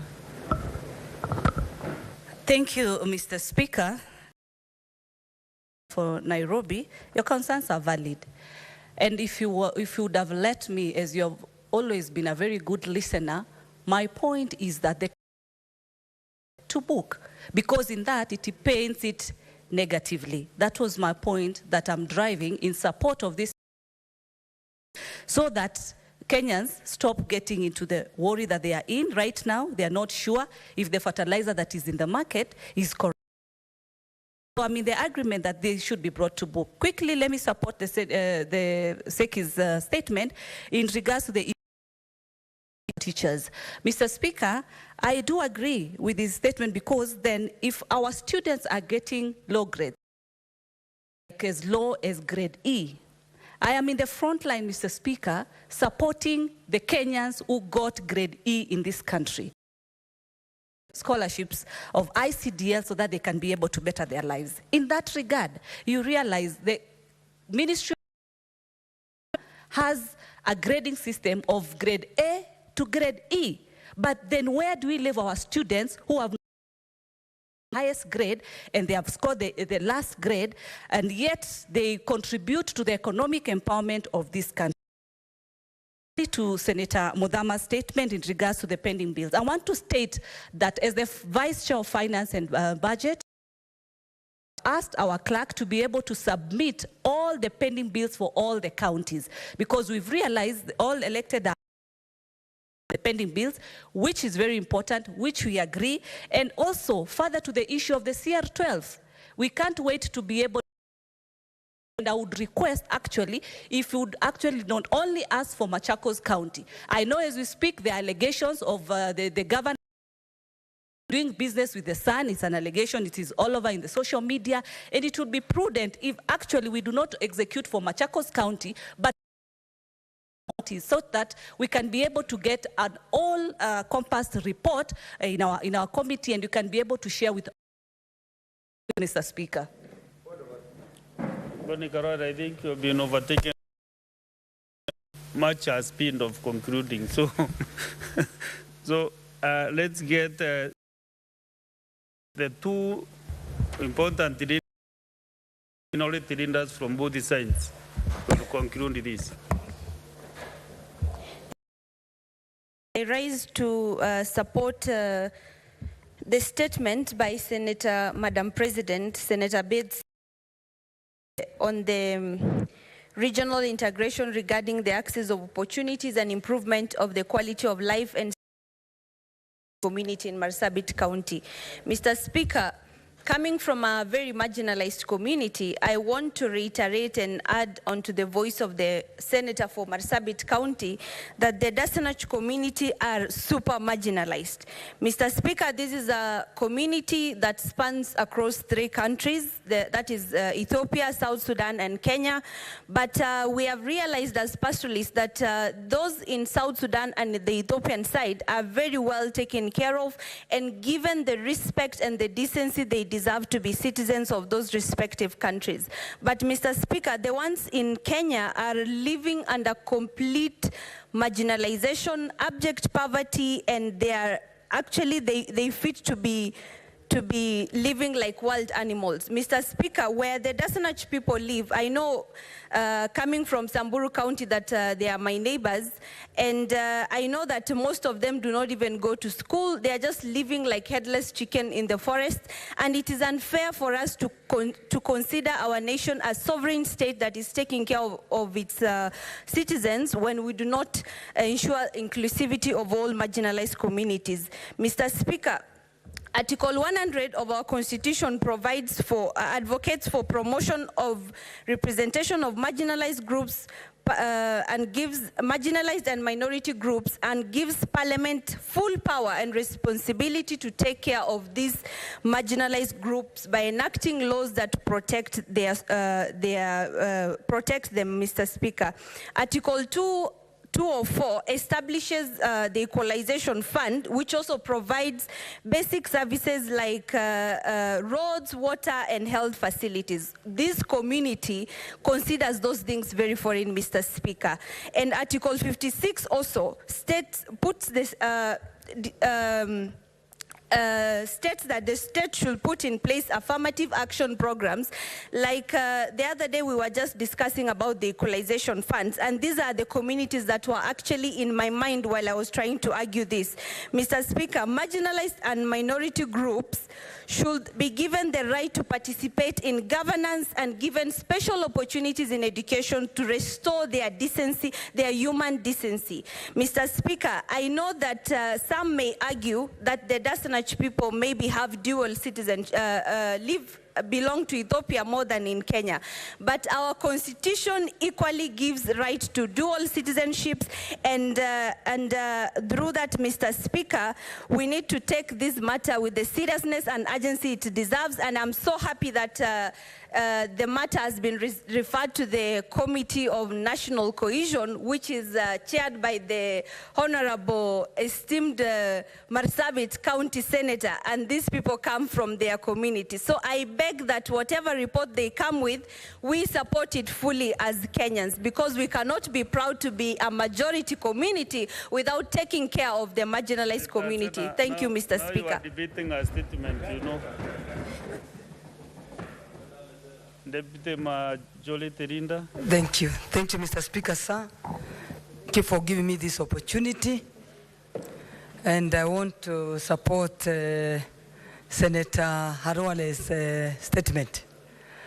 And I know even why Senator Tabitha is also struggling to talk, and the Deputy Minority Whip trying to correct. Because being in this side of the government, and you see what is happening on the ground, it is a shame. It is really big shame that we can allow fake fertilizers to be distributed in Kenya. And we know what that means. It's about food security. When it means food security, it will affect all of us, even those who are selling that fertilizer. So, I know Senator Olekina has mentioned about a Nakuru company that we also in the media, but you know who was running that story. It's Ananamo, and everybody knows when Ananamo runs a story, you need to revisit the story again, once again. So I'm on it. I'm really on it because it comes from Nakuru County. I'm on it to ensure that whatever Ananamo said, it is true or it's false. And I will bring it in this house because I come from Nakuru County. And you know, Nakuru County Senator is who? Is the one who is watching day and night to ensure that Nakuru County does what is required. We must set a good example in this country. That will be number one. We will ensure that our county, if you want to know how counties are governed, you will come to Nakuru County. Thank you. So I'm there, and I'll ensure that I bring that here to ensure that I can see that company that was mentioned by Alan Namo. And we know who is Alan Namo. So you all know him, what he does. We deserve to have all the information. So let's get all the information so that we don't get lost and we don't even say things that will make us sometimes look stupid. So I'm on it, and I'll bring it here to ensure that we all know what is happening. Thank you. Lastly, but not the least, Deputy Minority Leader. All the members, Senator Boni Karwari. All the members. Mr. Speaker, this is a House of Records. And as a journalist in this country, Mr. Speaker, I think it is also important that we also protect the industry.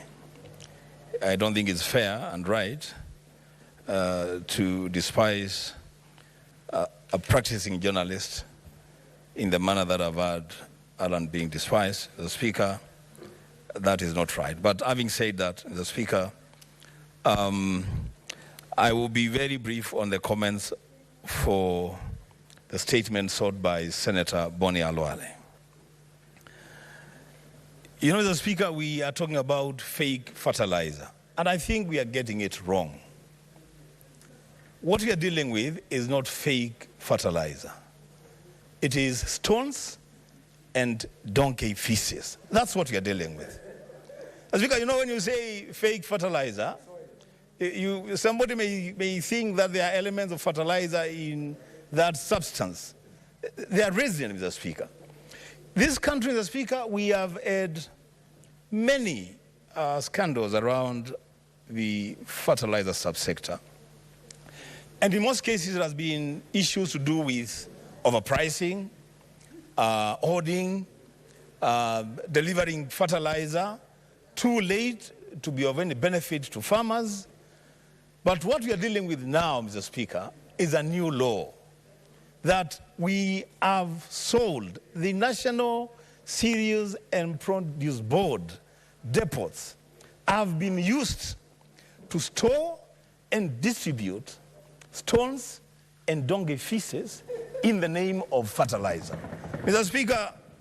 Speaker, in a functioning democracy, the NCPB boss... There's a point of order from the majority leader. Mr. Speaker, understanding order number 105, Senator Wambua knows that as you go on record, you need to be factual on the statements. We have all followed this fertilizer, fake fertilizer scandal, or whatever you may want to call it.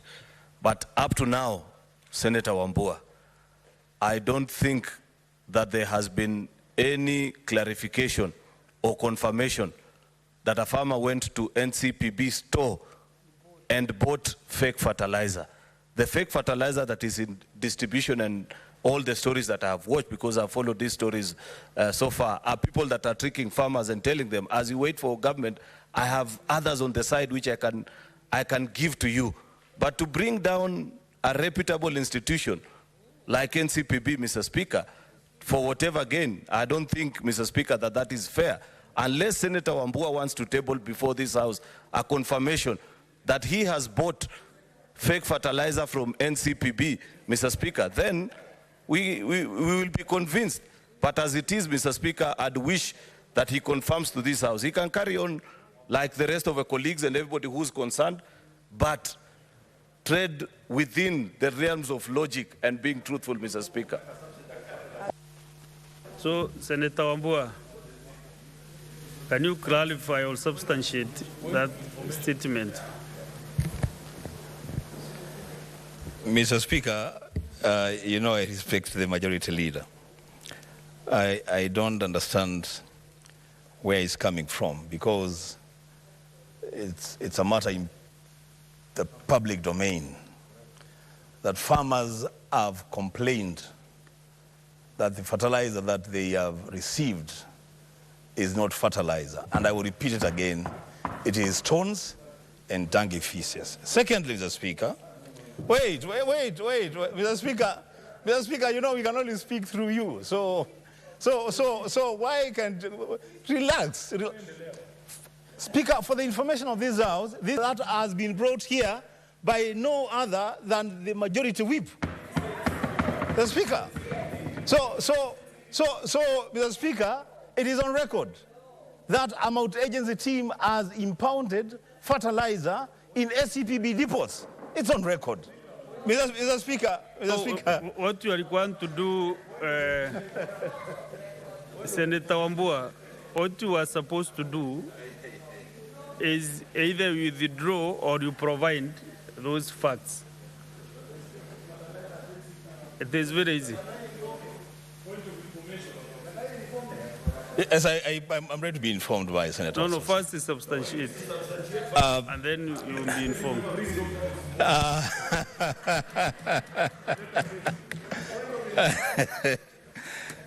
Speaker, the level of agitation with the majority leader is scary. Mr. Speaker, for purposes of making progress, let me withdraw that statement. So that we make progress. You are always gentlemen. Yes, proceed. Let's make progress, Mr. Speaker. Mr. Speaker, I still insist that the Kenya Bureau of Standards and the National Cereals and Produce Board have a responsibility and a duty of care to farmers in this country, Mr. Speaker. That because they are the state agencies through which this all-important commodity is processed and distributed to farmers, they must ensure that the product that gets to the farmers is legit product, Mr. Speaker. Mr. Speaker, I was saying in a functioning democracy, the bosses of these institutions, Mr. Speaker, would have resigned to pave way for serious investigations. Senator Sifuna, avoid speaking on behalf of other members. Please. Senator Sifuna, you have been doing so well the last few weeks, but now I can see the good things you have been doing. You want to... So continue. Mr. Speaker, let me... Senator Eno Kwambo is well informed, very, very well informed. I don't Mr. Speaker, I wouldn't mind being informed by Senator Sifuna or Senator Ososi, because you know, they are consumers of fertilizer, Mr. Speaker. No, and they are farmers, Mr. Speaker. They are farmers. They are farmers. Senator Wambua. Senator Wambua, can you conclude kindly?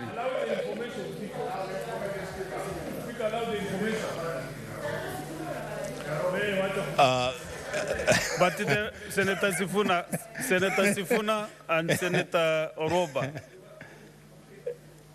Mr. Speaker, I thought I was in the Senate. Can you conclude your statement? Mr. Speaker, I will move from that fertilizer business because I think it's bringing unnecessary tension in the House. I will comment on the statement by my brother, my neighbor, the Senator for Kajiado, Senator Seki, on the matter of ECD teachers, Mr. Speaker. Mr. Speaker, we must, as a House, we must understand that the Constitution of Kenya has devolved ECD for purposes of building strong foundations for the education of our children. The teachers that are given the responsibility to teach our young people must be teachers who are properly qualified. But Mr. Speaker, as the committee handles this matter, I would suggest, strongly suggest, that the scheme of service for ECD teachers be rolled out uniformly for all the counties, Mr. Speaker, so that the teachers that are beginners, the entry point for ECD teachers, then they know what their starting salaries are, their career progression path. Mr. Speaker, an ECD teacher in Kitui County today should aspire, and rightfully so, to be a university professor in 5-6 years, 7 years to say. But Mr. Speaker, the situation as it is now, the ECD teachers are being treated very, very badly by almost all the county governments in this country. I come from a county, Mr. Speaker, where somebody has woke up in the morning and decided to cut the salaries of ECD teachers and send others home without following procedure. Mr. Speaker, on that matter, I think the committee should take it very, very seriously. Lastly, Senator Kavindu, I thank you for daring to open a can of worms, because that's exactly what you have done. For daring to lift the lid on the level of corruption and theft of county resources by county governors and their families and their cronies through companies that are registered either directly under their names or through proxies. Mr. Speaker, I would urge the committee to which this statement will be committed to invite senators from all the 47 counties so that we look at the rot in our counties and expose the theft, that has been taking place for all these years. Mr. Speaker, I support the statements and ask my brother, Senator Majority Leader, to relax. We are okay. We are okay, Mr. Speaker. Thank you. Senator Kinyua, let's get your statement under 52.1.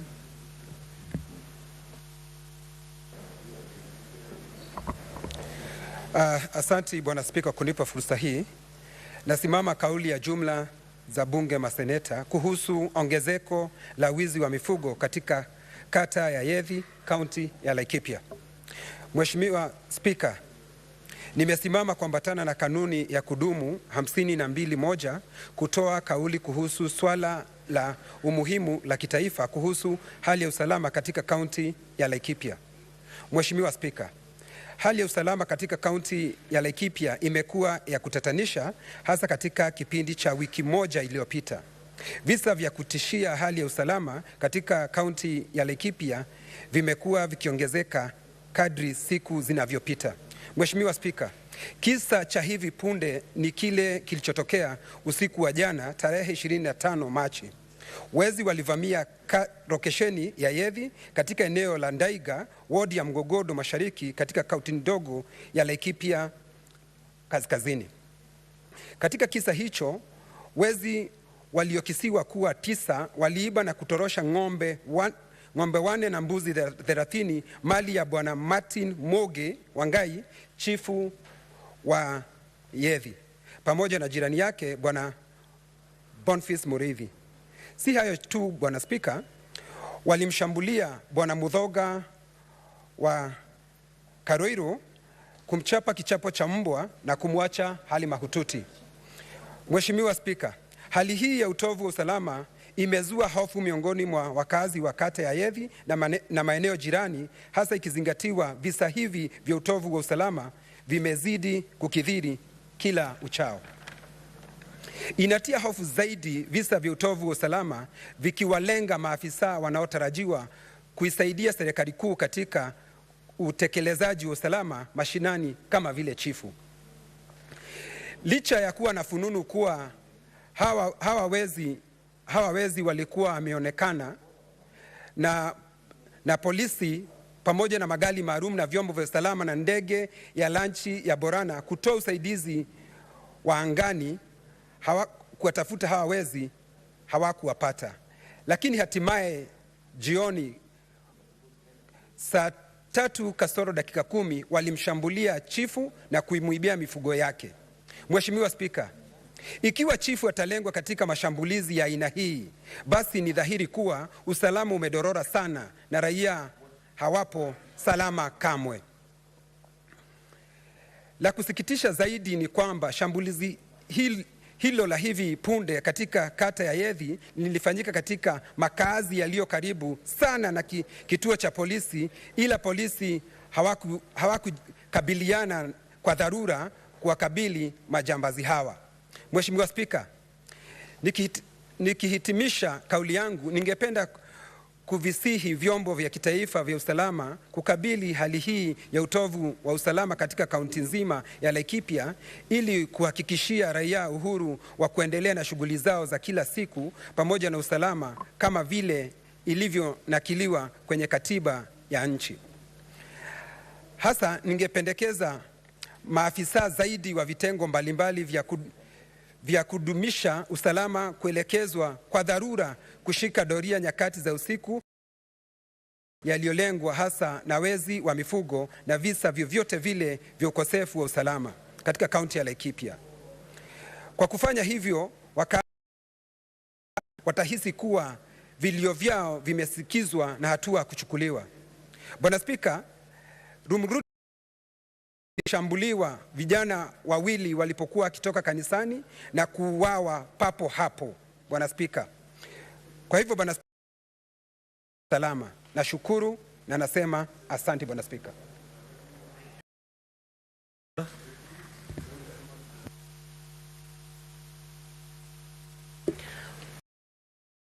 Local Content Bill, Senate Bills number 50 of 2023, first reading.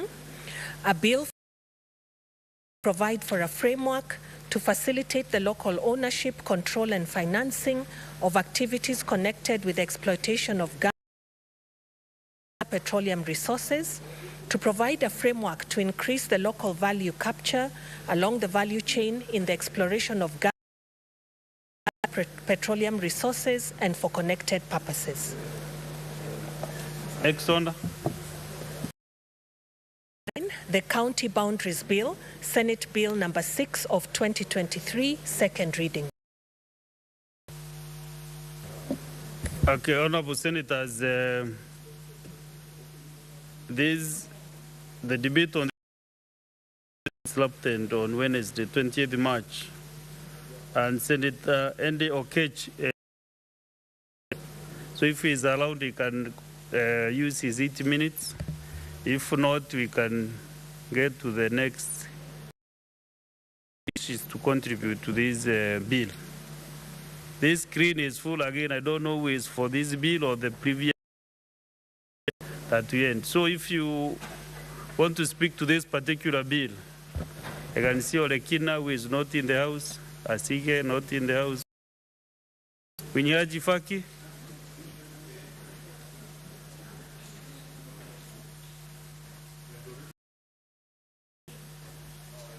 This is the County Boundaries Bill, Senate Bills number 6 of 2023.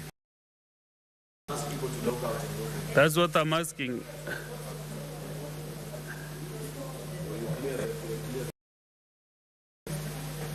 Now it's only Senator Alon Cheruiyot, Majority Leader.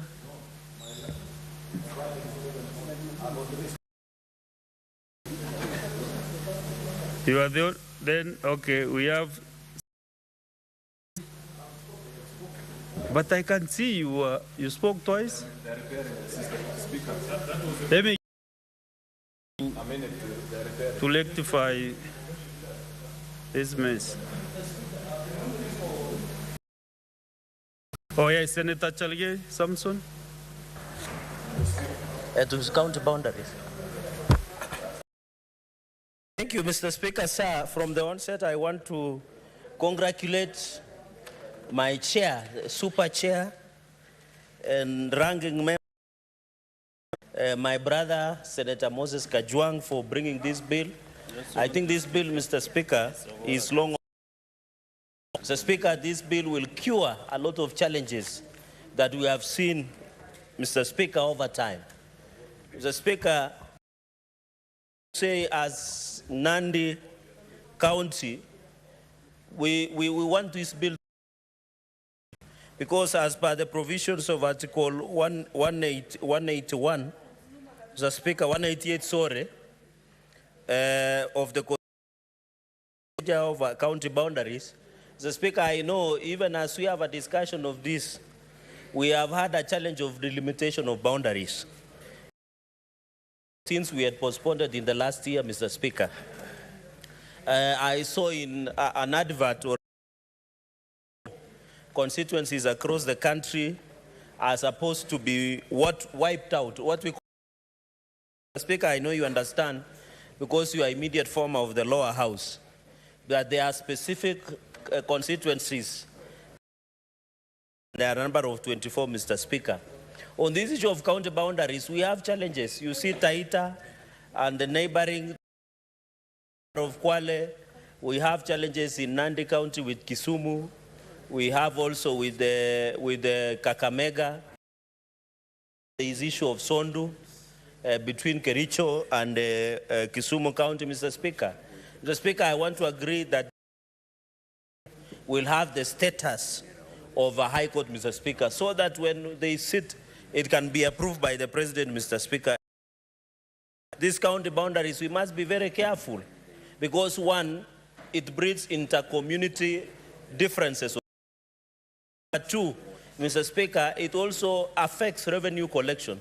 Mr. Speaker, the chair understands very well that most of the counties have found it a big challenge, Mr. Speaker, to revenue collection on on-source revenue. Like Maseno Town, Senator Kalwale will tell you it is in Kakamega, Senator Professor it is in Kisumu. The same thing with other areas, Mr. Speaker. So the status that has been given in these county boundaries ensure there is a committee. Mr. Speaker, and I want to propose something out of curiosity, that people who sit in these mediation committees, people who are above 60 years, people who have eaten salt, ama wamekula chumvi, let me borrow by saying who have eaten salt, or sorry, who have experienced, Mr. Speaker, because they have what we call institutions. You cannot form a mediation committee and put a 20-year-old. You know, these things also need reason, sobriety. That I can see Senator Faki is excited, because these are people who become repository of history and wisdom. So on this mediation, I agree that we must have a reflection of women, young people. Majority should be people who are old enough, who have background in issues of land adjudication, who have. But at the end of the day, we must ensure that this mediation committee is well properly, Mr. Speaker, and also form mediation committee good track record. You know, in Chemase, for example, where we check Kisumu, there is what we call peace corps, Mr. Speaker. Mr. Speaker, number 12, because I'll just make 5 points, is powers of the committee, they should be given so that we resolve. It is the intention of this law that has been proposed, Mr. Speaker, to resolve the challenges. And when they have the status of as the same as Senate, Mr. Speaker, they will enjoy the quasi-judicial powers, Mr. Speaker, to ensure any witness, Mr. Speaker, especially on boundary issues, Mr. Speaker. Mr. Speaker, on the issue of petition, of course, this is a right, Mr. Speaker, every Kenyan, Mr. Speaker, and I want to say this. I saw somebody saying, Mr. Speaker, representation. We represent Kenyans. You can ask something about Nandi, I can ask about Meru, Mr. Speaker. Everybody can do it. It's an obligation, Mr. Speaker. We should not be worried that so-and-so has petition. Should be treated like that, Mr. Speaker. And all this, and I'm like clause 17, it has said even a Senate, a member of county assembly, and any other person, Mr. Speaker. In the issue of IEBC, at the moment, Mr. Speaker, and I know the change at the chair, is that at the moment, we're having challenge the institution of IEBC, Independent Elections Boundaries Commission, Mr. Speaker. Somewhere where we are doing selection panel of IEBC, they were supposed to recruit commissioners because of the NADCO reports. And hold on, Mr. Speaker. But are you realizing that the number of wards and constituencies like do not have members of parliament? So where do we disfranchise? Do we disrepresent, Mr. Speaker? So that we must look at the House, because even the independent under clause 23 and 24, that the IEBC. So if we were to pass this law, and the president has appointed the chair under clause number 24, sorry, Mr. Speaker, where will this commissioner come from if IEBC at the moment is not constituted, Mr. Speaker? And we have an NADCO report to be implemented, Mr. Speaker. So I think as a country, and I'm happy there is National Land Commission, PS representing physical planning, PS licensed surveyor, a number of secretary practicing advocates, Mr. Speaker, so that they can agree. And of course, qualifications are obvious reasons, Mr. Speaker.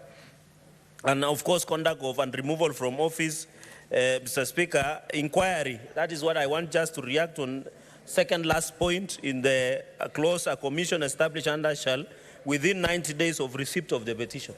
Mr. Speaker, since boundary is sensitive, I would propose that 3 months is it's a bit shorter. Because if you are looking at historical boundary issues, you cannot tell me 90 days is sufficient. I would propose, and I wish, Mr. Speaker, the sponsor of the bill would be very keen and listening as I dispense wisdom on this. The Speaker should listen carefully, and he should have a notebook and a pen. because I'm making Solomonic directions from here. Mr. Speaker, on the issue of petition, I think looking at historical issues, including even injustice, and you are the chair of JLAC, and you understand this, 6 months should be sufficient. I think 90 days is not, it's not, so that you get into in-depth of the challenges, and therefore, I propose, because you might have to listen, you know, Mr. Speaker, I happen to be taught by a Kisumu senator, and he has written a book called Conveyancing. When you read the first line in the foreword of that book, it says, land is an emotive issue. It goes ahead and say, land is identity of a real man. In my culture, if you do not have land, and even African setup, you are nobody. So land is a sensitive issue. Today, when you go and say, I want to listen to an issue of Kisumu and Nandi, it can shock the entire counties. Today, if you go to Sondu and try and listen to a submission in Kisumu and Kericho, in Kisumu and Nandi, in Kakamega, Tabolwa, between Chimoi and Nandi, in Kakamega and Masop, you might find the entire county will come there. So how do you process within Chateau? I wish, Senator, through the Speaker, let us add more days, like 6 months, so that you become thorough when you are presenting your position, Mr. Speaker. And I'm happy they have said members of public, which is under Article 118 in terms of public participation, Mr. Speaker. On the number clause 41, I will combine with the other. Mr. Speaker, those are just procedural issues. With this issue of 14 days under clause number 42, where it says the Commission shall within 14 days of expiry of the period specified, I would propose that we change into 3 months now. It's to finalize the report because of report writing, review, and ensuring that we go. So the sponsor of the bill, Senator Kajwang, should look at that so that we give them time for when, Mr. Speaker, after submission of report and reviewing, at least we give it, if at maximum, let us do it 60 days or 90 days, Mr. Speaker. And then Parliament shall come into, and Mr. Speaker, I'm happy clause number 43 has captured this. And in fact, I agree with them that does not, where the Commission does not recommend the alteration of the boundaries of a county, no further action shall be taken in the respect of petition. And if there is recommendation of alteration of the boundaries, the Senate shall within 14 days of receipt shall resolve to either approve or reject the recommendation. Mr. Speaker, you know, members of lower house have an habit of shutting down our bills. If you should say Parliament, I think here should be Parliament so that we fast track. If you use the word Senate, they will go and shut down our bills, Mr. Speaker. And we have agreed in the spirit of your direction of the chair of sponsoring. We can agree we put here, instead of Senate, we say Parliament, so that because when you are telling boundaries, those boundaries are within those constituencies. And that is why when you are arguing, and I think last session, Senator Kajwang through the Speaker and Senator Wambua, when the issue of security came to this house, some people are saying it is a national government function. But we are asking, when you discuss about security, it is within counties. And therefore, even as we do this in the spirit of good faith, let us just say Parliament so that we include National Assembly and be able to push, Mr. Speaker, and ensure, Mr. Speaker, because a number of those issues shall be. I didn't see, but maybe when you were doing a reply on the issue of public land, especially forests and others, what should we do? For example, if there is a cut line of Mau, or in Tindred, or in any other, the hills, the Bungoma Hills, Mr. Speaker, when you find out, go today and find out that the cut line of a forest has been altered. This is boundary.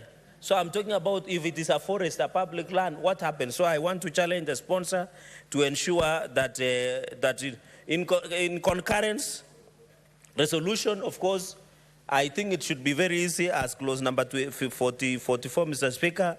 If the mediation committee arrives at a common, each house shall vote to approve and reject or parliamentary mediation. And I think that is very easy. We can go for division. But Mr. Speaker, I don't know what we should do because it will create disharmony. For example, if you are to alter border between Nandi and Vika, for example, how will Senator Otsosi and Senator Cherargei vote? Or what will be the implication? So we should also be careful so that we don't antagonize communities who have lived side by side historically. Mr. Speaker, because even some names have been changed. For example, in Nandi, we used to have what we call Nandi escarpment. When the people who are doing maps, Mr. Speaker, they have called it Nyando escarpment. Yet it is in the middle of Nandi, for example, around Chemase, Kaborog, in that area, in Tindre sub-county towards Chemelil, Chemase ward, and even part of Aldai constituency, Mr. Speaker. So there are names that have been changed over time. What happens to renaming of some of those areas? We must agree under this bill, even as we alter, for example, the boundary. Should we, for example, why would we call Nyando, yet it should be Nandi escarpment, Mr. Speaker? So those are some of the challenges that we are going to ensure. On the resolution, I agree. And then for presentation of the petition, of course, a petition shall not be admissible by the Senate. But I thought it should be a petition shall not be admissible by the either house, either Senate or National Assembly, where a general election to be held within 1 year. I think, Senator, through you, Speaker, Senator, the sponsor of the bill should look at the wording so that, you know, the Constitution says, Mr. Speaker, and you are an authority on this, it is Parliament comprises under Article 93, both National Assembly and the Senate. And even in terms of public presentation of petition, you can either present a petition to the Senate or National Assembly. So we should be careful so that we don't give fodder to our brothers in the lower house of having a habit of shutting down our bills, Mr. Speaker. Mr. Speaker, by all and large, I want to agree with the bill. I hope when it comes to the Committee of the Whole, and thank Senator Kajwang, I hope this time around, with the spirit of your Office of Co-Sponsoring and the interpretation of Article 113 in terms of money bills and other challenges, Mr. Speaker, I hope in this time round, we must, as a Parliament, allow this to pass. This is what will spur the issue of boundaries. And ask the National Assembly, they should be busy ensuring that IEBC is reconstituted, Mr. Speaker, so that these constituencies that are supposed to be called protected constituencies, Mr. Speaker, they should be working with us to ensure IEBC is properly reconstituted so that when we pass such laws, there is a way, Mr. Speaker, that they can ensure that going into the future, Mr. Speaker. Mr. Speaker, of course, the schedule and how this has been done, I don't know where Senator Kajwang got all this, but I want to believe it is probably 1992 districts map that has been used in 1992 Act on the issue of district and drawing boundaries, Mr. Speaker. So, Mr. Speaker, and I want to say, and you know these counties are intertwined. Over the weekend, I was in Kapcherop. Kapcherop is a border, a forest that borders Pokot South. It borders Moiben, Mr. Speaker, and it borders Cherangani, Kitale. And then it borders on this other side, Marakwet West and Marakwet East, Mr. Speaker. So it is, these communities are the same. When you meet Maasai of Kenya and Maasai of Tanzania, they are the same people. When you go to Mount Elgon, you have Kalenjins of Kenya and Kalenjins of Uganda. So these boundaries were just put there by our colonialists too. But I want to ask Kenyans, even as we bust this, let us not it be a way of dividing us as a nation. It should unite us and ensure that we have a more civil and decent way of ensuring boundaries issues is going to the future, Mr. Speaker. Mr. Speaker, with all those many remarks, Mr. Speaker, I want to support this bill and also assure the Kenyans that we shall do what necessary needs to be done and allow this nation to move into the future, Mr. Speaker. And also send my condolences, Mr. Speaker. There is a famous TikToker that was being buried today, Mr. Speaker, called Brian Chira in Kiambu, Mr. Speaker. We commensurate with their family and friends, Mr. Speaker, and ask young people to be responsible with their lives and to be careful, especially when we go to Reverend around the city and our towns. Mr. Speaker, with those bearing remarks, I support and congratulate Senator Kajwang and wish him well with the bill. Asante sana. Senator Beatrice Ogola, she's not in. Senator Ekoma James Lomenen. Mr. Speaker, sir, I support this bill with amendment.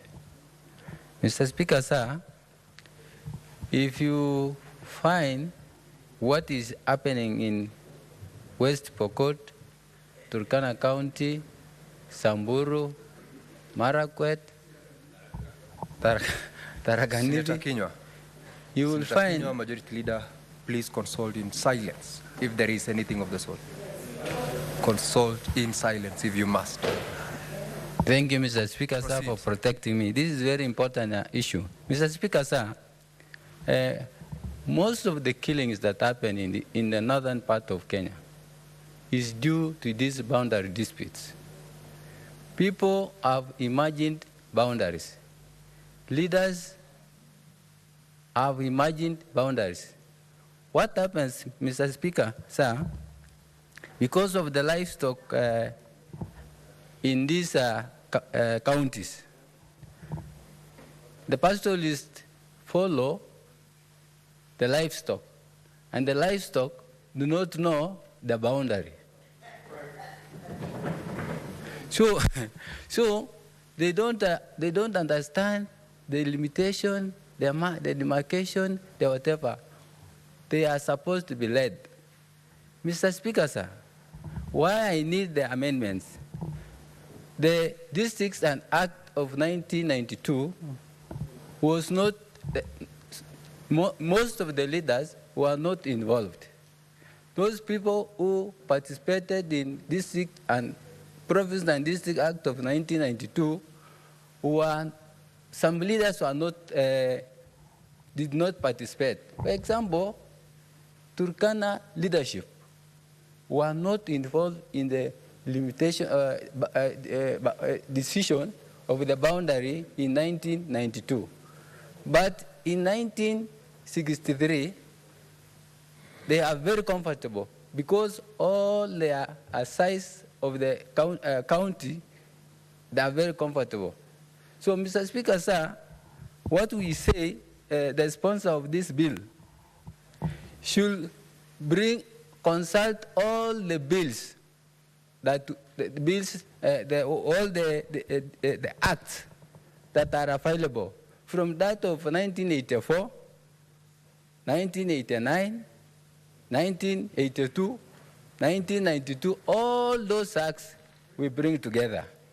The other thing, Mr. Speaker, sir, Senator Kinyo, what is your point of order? Resume your seat, Senator Lomenen. Mr. Speaker, I just want clarity from the good Senator Romenen. I heard him saying that the pastoralists follow animals and the animals don't know boundaries. And Mr. Speaker, I thought from where I come from, because I'm a pastoralist, I think the person is supposed to be leading the animals. You are out of order, Senator Kinyo. That is not a point of order. Proceed, Senator Lomenen. Thank you, Mr. Speaker, sir. What I was saying, Mr. Speaker, sir, first and foremost, what the bill is supposed to do, and I was asking the sponsor of the bill.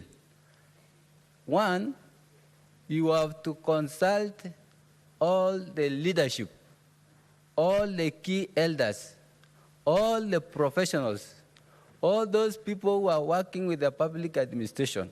Because if you are very keen, Mr. Speaker, sir, you will find a problem that was caused by the public administration.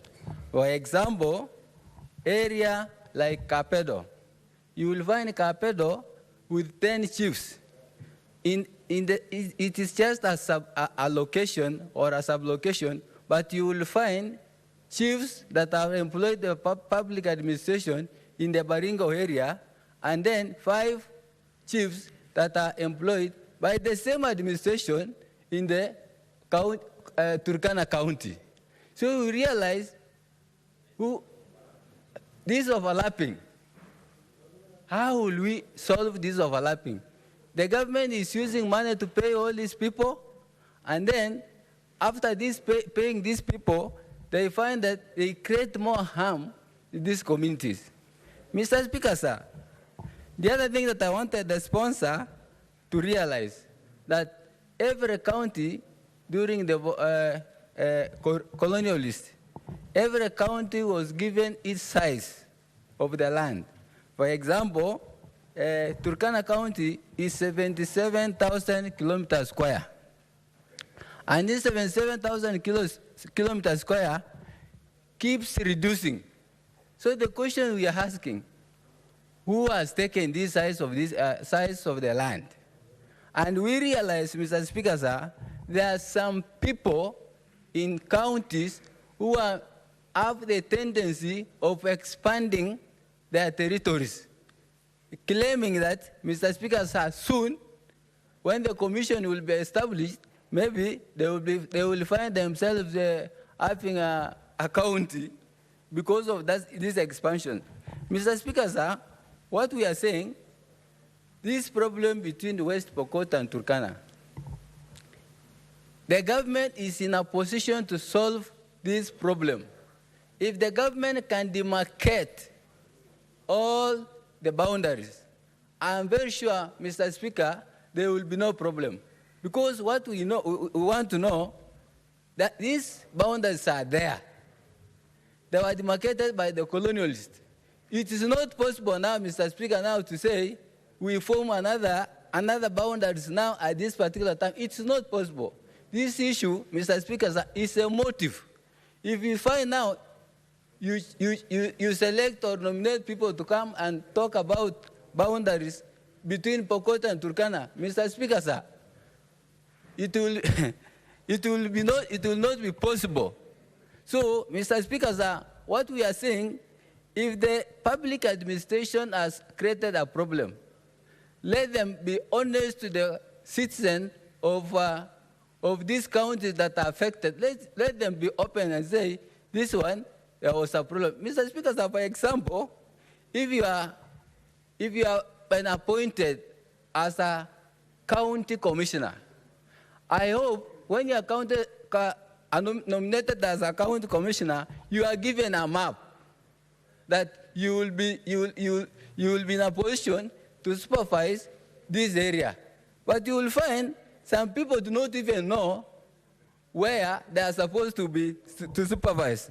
Mr. Speaker, sir, the other thing that I wanted to say is this, Mr. Speaker, sir. This land between these counties have resources, have grazing, have water resources. Others have minerals. Because of these resources, they find that when a certain community realizes that where they live, there are many resources, they find to fight back the other community and say that this land belongs to them.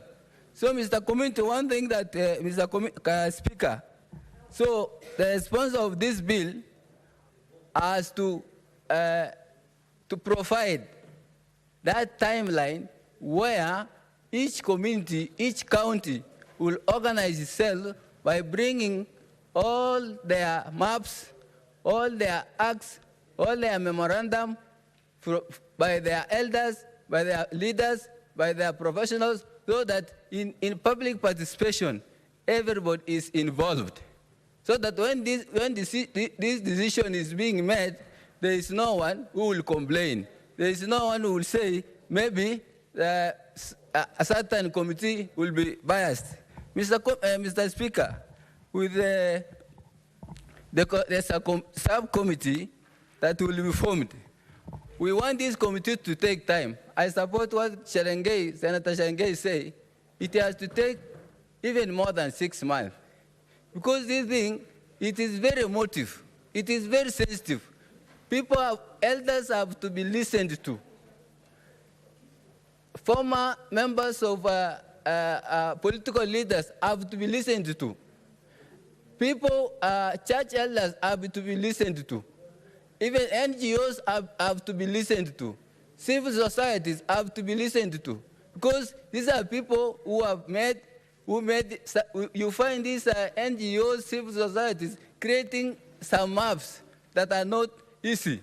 Mr. Speaker, sir, I also tell the sponsor of this bill, let us replicate the best practice from the Kenya forces. The Kenya forces have been there. When you find the maps that the Kenya forces have, it is respected. You will find the Kenya forces maps, they have demarcated these county maps in a very respected way. So consult also in public participation, consult also Kenya forces. Yes. Because when they are mapping these counties, they know where to start, they know where to end, they are well informed. So, Mr. Speaker, so I support this motion, bill, with amendment. And I encourage the sponsor of this bill, please, because this the minutes that we have been given is few. You will give us, I urge you to give us the professionals of Turkana County with their leadership enough time to give you the EFI memorandum for this issue so that we see the problem between us and Pokot, West Pokot. Thank you, sir. Senator Arwoba Gloria. Thank you, Mr. Speaker. I want to support this county boundaries bill by Senator Kajwang. Mr. Speaker, I think it's been, and I hope that this is the House that is going to pass this bill, because the issue of conflicts between different counties has been there year in, year out, and there has been proposals and bills in the past trying to legislate around the conflicts that are in these various counties. Mr. Speaker, we have currently over 18 counties that are in dispute, Mr. Speaker. You've heard our senator from Turkana speaking about the Kapedo area, which has been in dispute between Turkana and Baringo. Mr. Speaker, we've had counties, and I'm glad to see Senator Enoch Wambua here, because he has raised a couple of statements that with regards to the boundary issues of the various counties that are in his neighboring county. Mr. Speaker, and it's not only about these current 18 counties. There are certain communities right now which have not even been brought to the forefront, where there is a situation that is uprising, Mr. Speaker. I come from Kisii County, and you saw what happened in the area of Keroka Market, where we had both Kisii County and Nyamira claiming a huge part of Keroka Market, Mr. Speaker, and it took a lot of intervention, including going to court, and lives were lost and property was lost. So I want to support this bill, but there is a conversation that is not being had about why the conflict, first of all, is coming, Mr. Speaker. If you look at the issues around the various disputes, not only from Kisii County and Nyamira or Turkana and Baringo, but as far as Kisumu, Siaya and Vihiga, who are fighting over Maseno. If you look at the disputes that are arising, most of the time, it's not only about resources and the people who are living there, but it is also about revenue collection, Mr. Speaker. So I've heard our senator for Turkana saying that even the police force should be involved, because they understand the boundaries and they have been there in the past in terms of ensuring that there is peace in these various counties. Mr. Speaker, but I want to acknowledge that perhaps a conversation should be had also from the Council of Governors, because, Mr. Speaker, most of the issues that are arising are actually being propelled by the issue of revenue collection. And this issue of revenue collection, as you can see in the Nyamira-Kisii County dispute, was over a market, and it was about also mostly on the revenue collection. So for me, as I support this bill, Mr. Speaker, the implementation of it is what we should be looking at, even in terms of who are going to be the players. I've heard the other senators saying that we need more than 6 months. I believe if all the stakeholders are brought to the table, in terms of the Council of Governors, the players of devolution are actually brought to the table, you do not need more than 6 months. If you have all the stakeholders in place, these disputes can be resolved even within that proposed 3 months that is there. The issue is how to ensure that all the stakeholders are brought to the table. Not only the religious leaders and the administrators and the governors, but we are talking about people who have historical knowledge of certain geographical positions, because some of the disputes are so complicated that it's not just about markets. It's about people who value particular geographical, it could even be a mountain or a hill or something. So, Mr. Speaker, for me, I think while we legislate, we should remember that we are Africans, and as Africans, we hold on to a lot of things, including culture. And our culture is deeply rooted in historical values. And so those are the stakeholders that we should be consulting or ensuring that while we legislate, they will be brought to the table. Otherwise, Mr. Speaker, I support this bill.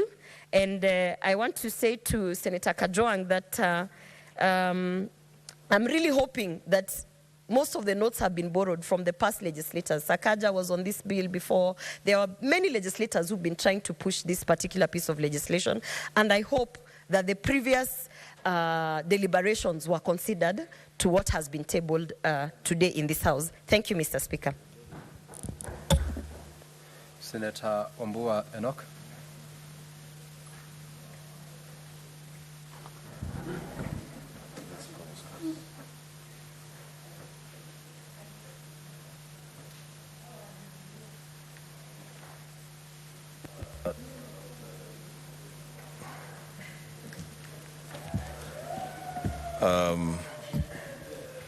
I thank you, Mr. Speaker. Mr. Speaker, I want to take this opportunity to thank Senator Kajwang for reviving this very important debate on county boundaries by bringing forth the County Boundaries Bill 2023.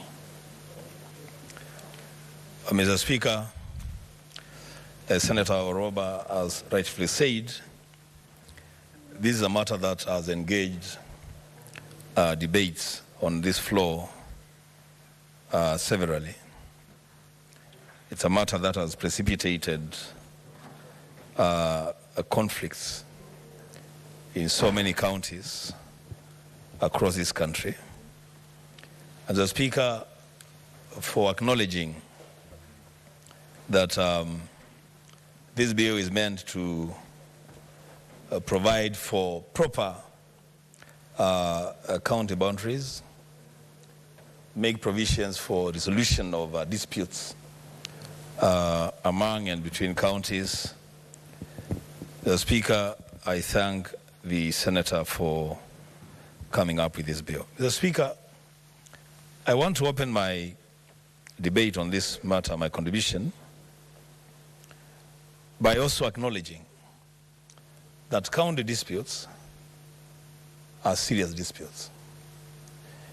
They actually, as we know it, they pose an existential threat to peace, stability, order, and national cohesion in any country, not just in Kenya. And it is worrying, Mr. Speaker, that as we speak today, we are running conflicts between counties numbering not less than 20.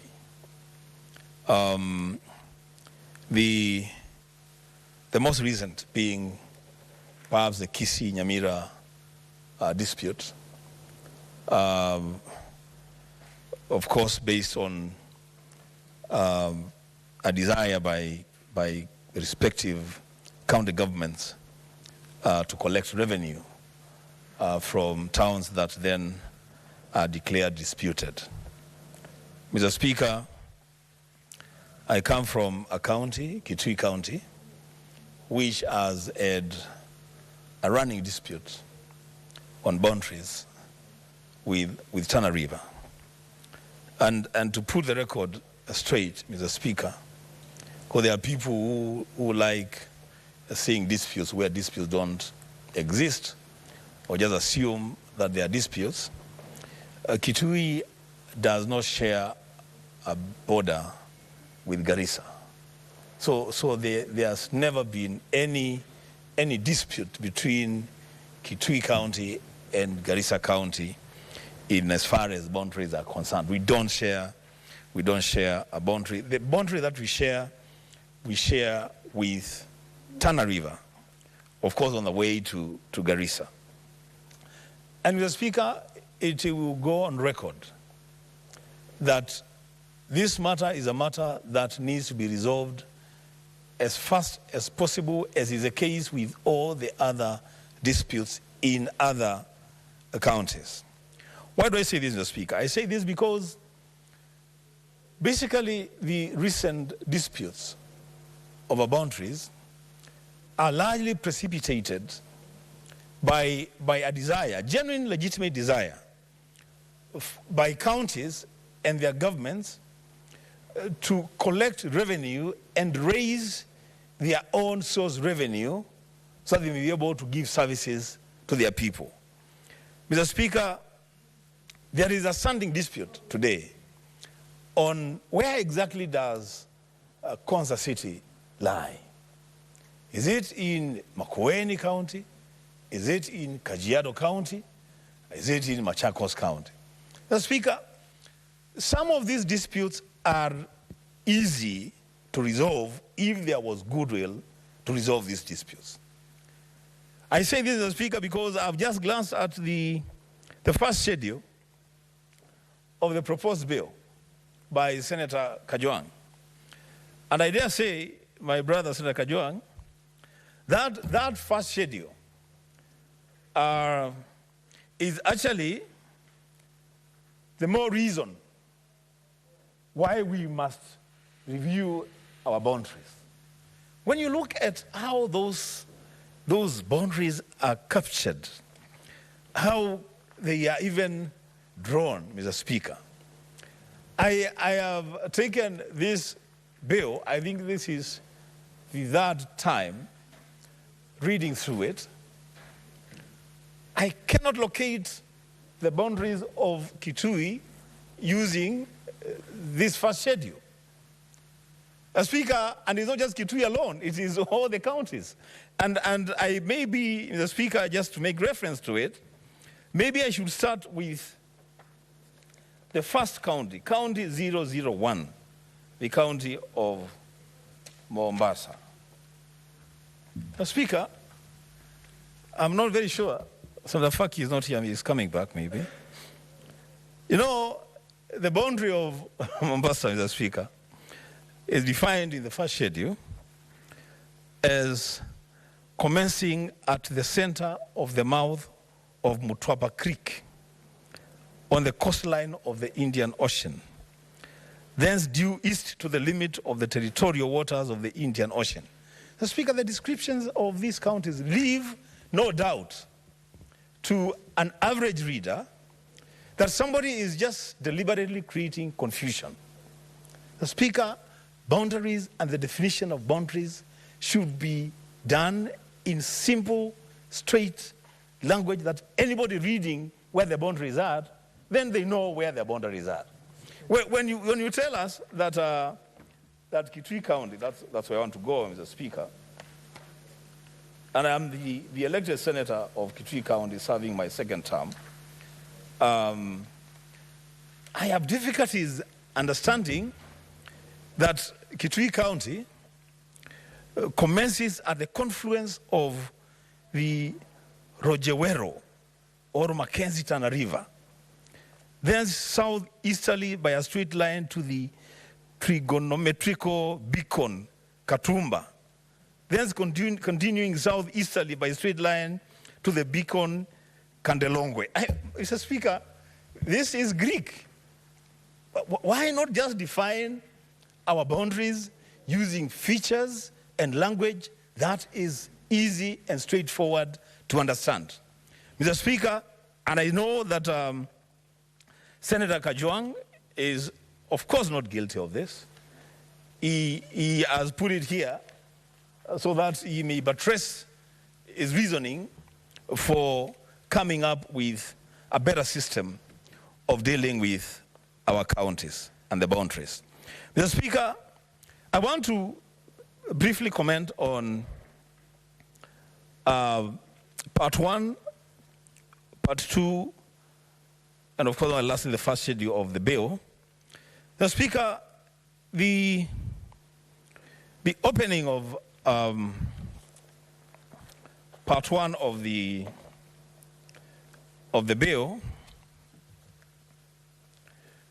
and it says in clear, simple language that this is an act of Parliament to provide for the county boundaries, to provide for a mechanism to resolve county boundary disputes and give effect to Article 188. And that's what I want to comment on, Mr. Speaker.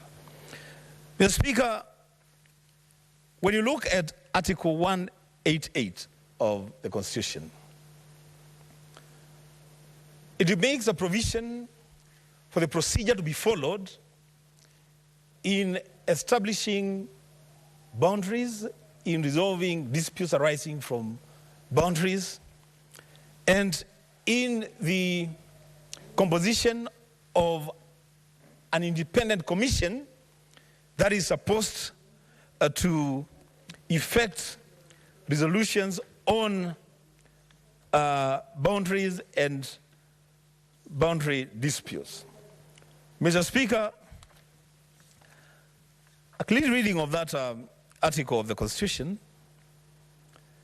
is that then one cannot alter boundaries or pretend that they can resolve permanently county disputes in the absence of an independent commission. Mr. Speaker, this bill seeks to give effect to the formation and operationalization of that independent commission.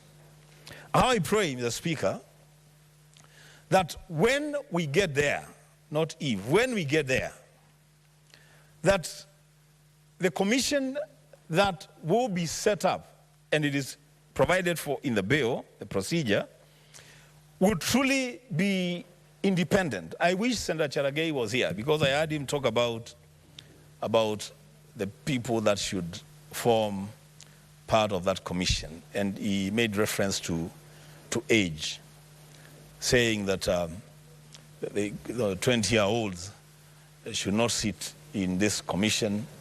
It needs people who have institutional memory, which is fine.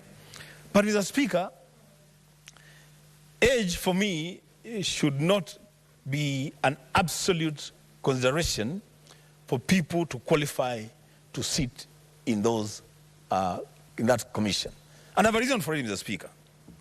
My reasoning is, if at times I say experience and longevity could be an entrance to development. When people have entrenched interests in a matter, at times they are unable to think straight.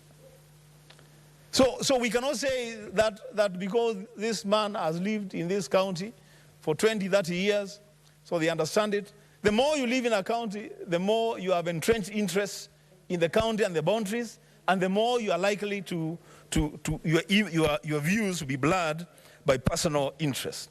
Mr. Speaker, that commission, because it is the key, it is the answer to the challenges that we face on boundaries, is a commission that must be constituted by credible people of integrity, people who command respect across the board.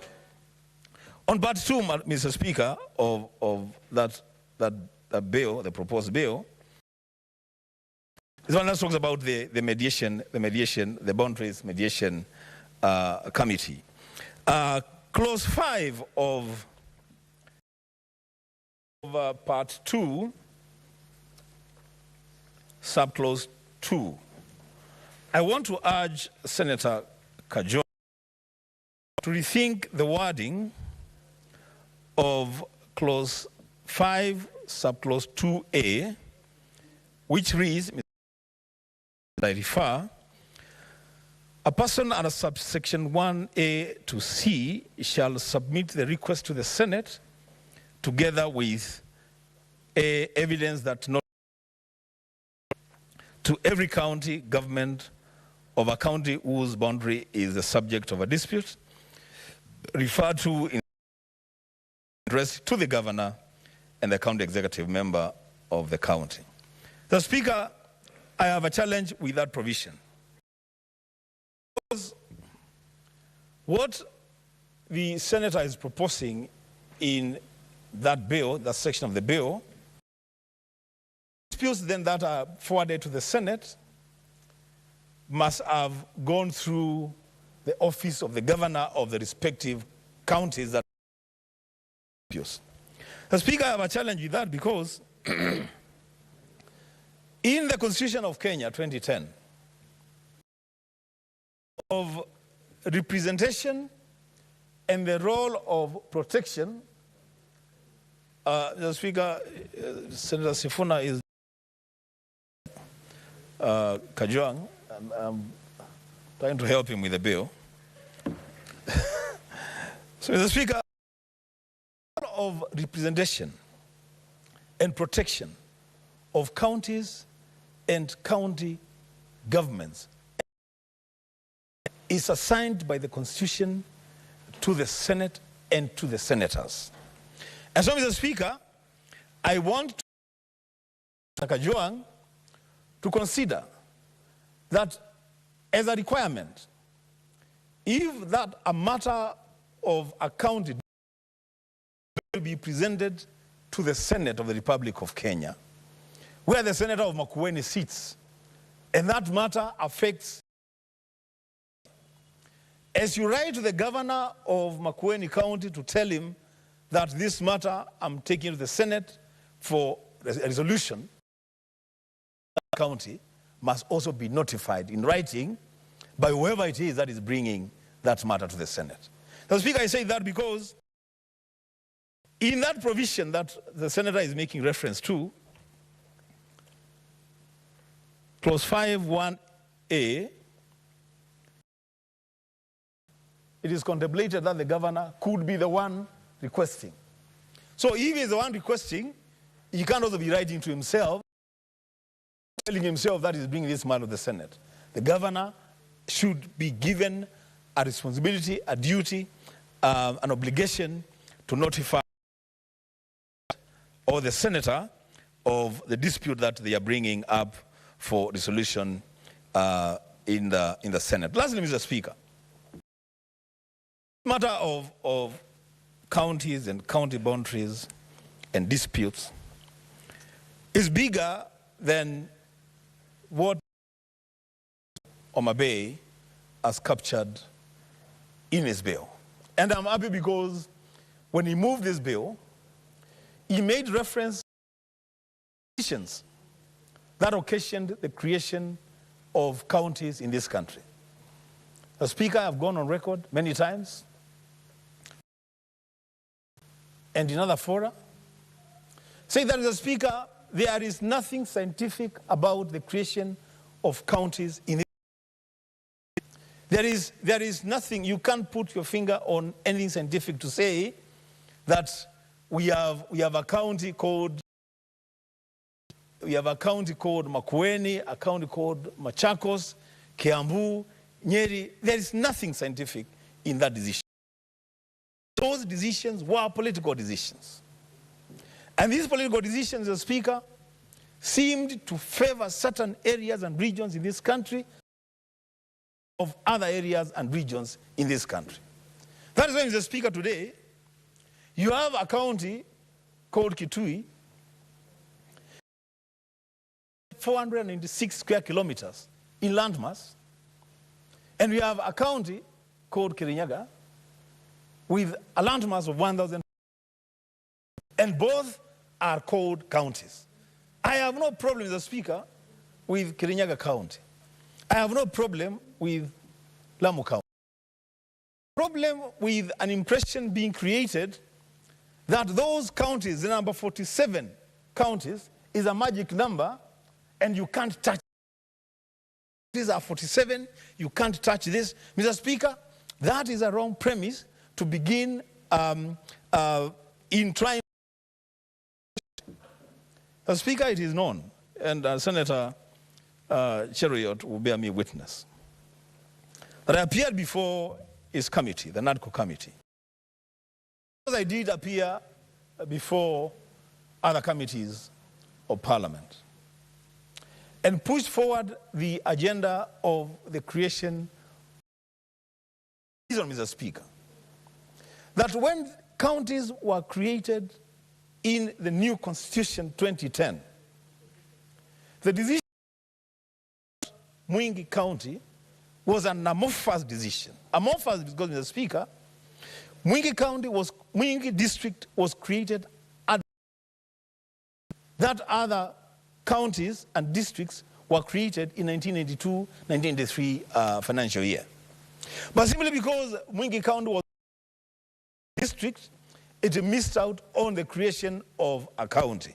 Mr. Speaker, I will urge Senator Kajwang magnanimous, because he knows the journey we have walked with him, to err of Mwingi through this bill and meet them and receive memoranda and presentations from them and argue their case for the creation of their county. Mr. Speaker, that is how we legislate. And I like it. Juang is a listening man. He can listen to good advice. And then that matter will be brought here and people will decide which way to go. It will be okay if a proposal was brought to the floor of this Senate requesting the creation of Mwingi County and the senators of Kenya within the Speaker. I will have done my duty to represent the interests of my people, and the decision lies elsewhere. It's not my decision to make, the decision is bound by the decision of the House. The Speaker, with those remarks, I submit. Senator Chimera, Raphael.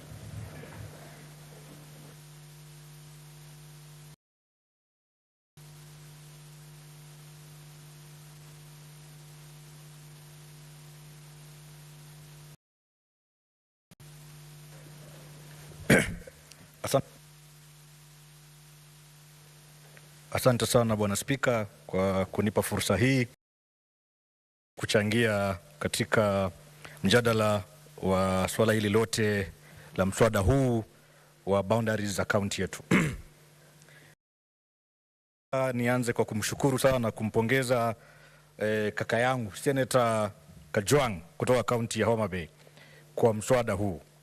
Nafikiri kwamba mswada huu ni mswada wa maana sana katika hali yetu ya makaunti yetu ndani ya nchi hii.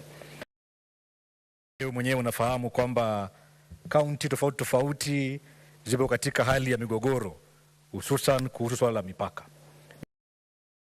Kutoka kaunti ya Kwale, Bwana Spika, na nikiwa wakili vile vile niko mahakamani ninavyozungumza hapa kwa niaba ya wananchi katika wadi ya Samburu Chengoni, eneo bunge la Kinango, kaunti ya Kwale, wakizozana na kaunti ya Kilifi, mpaka baina ya kaunti ya Kwale na Kilifi, Bwana Spika. Vile vile nikizungumza hapa, kaunti ya Kwale ina mgogoro ambao umekithiri, Bwana Spika, kwa sababu kaunti ya Taita Taveta County imeweza kuvamia ule mji wa Makinon. Na mimi tangu nafikiri sitaki kusema umri wangu, lakini nimeishi kwa miaka mingi. Sio mingi sana vile, lakini nimeona kaunti ya Taveta imeweza kuja Makina na kusema kwamba ule mji ni mji wao. Lakini leo hii, Bwana Spika, kaunti ya Taveta, Mheshimiwa mjomba Andrew Madime, ambaye ni rafiki yangu sana, kwa kejeli kwa kujigamba ameweza kuvamia mji wa Makina na kuchukua tozo kwa wafanyikazi wetu pale au kodi kwa wafanyabiashara mbalimbali kutoka kaunti ya Kwale. Bwana Spika, nimeona katika ile ya mswada huu, Bwana Spika, Nimeona kwamba kaunti ya Kwale ukiangalia nafikiri sehemu ya pili imesema kwa kifupi kwamba kaunti ya Kwale upande wa kushoto katika kona ya Mackinnon Road, Bwana Spika. Hii ni wazi kwamba mswada huu mfumo wa kisheria ambapo kwamba sisi kama viongozi katika kaunti tofauti tukiwa na swala la mjadala mipaka ya kaunti, Bwana Spika, tunaweza kurudi kwa sheria tukaipekua Bwana Spika, na tukaweza kupata mwongozo au swala hili Bwana Spika. Bwana Spika, mimi tu nisiseme mengi kwa sababu nafikiri wenzangu wamezungumzia mengi.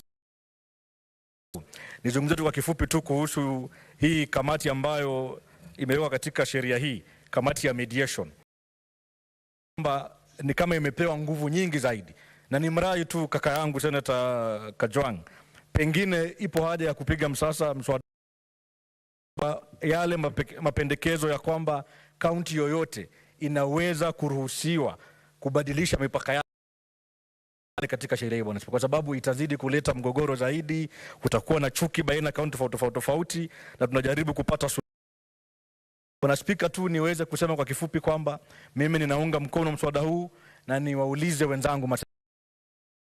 Kwanza niseme kwamba ingekuwa vyema kama mswada huu ungekuwa mswada wa kiserikali, ndio tuweze kufanya haraka, tuupitishe kwa haraka ili tupate suluhu zetu hizi za Kwale na Taita Taveta na Makueni, hata kaunti ya Kericho na Kisumu wa kisheria ambapo kwamba wataweza kutatua mgogoro huu. Asante sana Bwana Spika, mimi naunga mkono mswada huu. Shukrani sana. Senator Agnes Kavindo.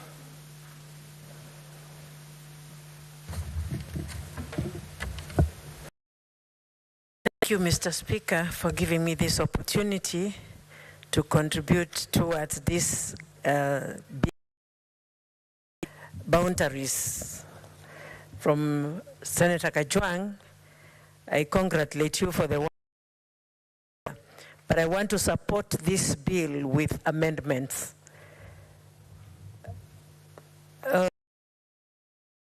The other day, I sat in that inner room for some time, and our surveyors in Machakos, because this bill suggests that ward be moved to Makueni County. Kalama is in this demarcations, which was done in 1992, moved Kalama to Makueni. Kalama demonstrated, and they say they want to be returned back to Machakos, and they were returned back to Machakos. This bill, if it passes the way it is, Kalama goes back to Machakos, to Makueni, and they can to go to Makueni because they belong to Machakos County. Mr. Speaker, when we had the BBI, we had suggested that Machakos County, Machakos sub-county be divided into Kalama be made a sub-county. We had also suggested that Mwala be divided into two. We have two sub-counties in Mwala, and the other day I saw some counties being given sub-counties, and we did not see anything for Machakos. We had also suggested that Masinga be and Mavoko be divided into two. Mr. Speaker, if this bill, Mr. Kajwang can reverse it back to 1960s instead of 1992, made the boundaries in 1992, I don't think they had proper participation. I suggest even the people who will be now working on it, public participation broadly, because there are those elders in every county who know the boundaries of the county, even from the colonial days. Like in Machakos, we are talking of Machakos being here in Nairobi, but we are moved, and Machakos County is having issues with almost that surrounds us. Mr. Speaker, I am talking with my county, especially the ministry, the Waziri for lands in Machakos, and the surveyors to know exactly Machakos were. And so, Mr. Speaker, I think the sponsor of this bill, Senator Kajwang, meet with Machakos people and hear their cries and their grievances, because Machakos, so much, even Nairobi County has pushed us so much that it's all about revenue. We are not going to push anyone out of Machakos County, but we want also to collect our revenue where we it. And as Senator Wambua has made it very clear that we should also know where Malili stands, Konza City stands towards Machakos, Makueni, and Kajiado. Has to be made clear where they are, so that there will not be more fights. Senator Kajwang, please, before you move very far with this bill, make sure that the issues, you've visited them, you've seen, you've met with the governors, the senators, and the elders, boundaries where they were from colonial days to date. Then that will help. Thank you. Bill with amendments. Thank you. Thank you, Senator. Senator Percy Paris.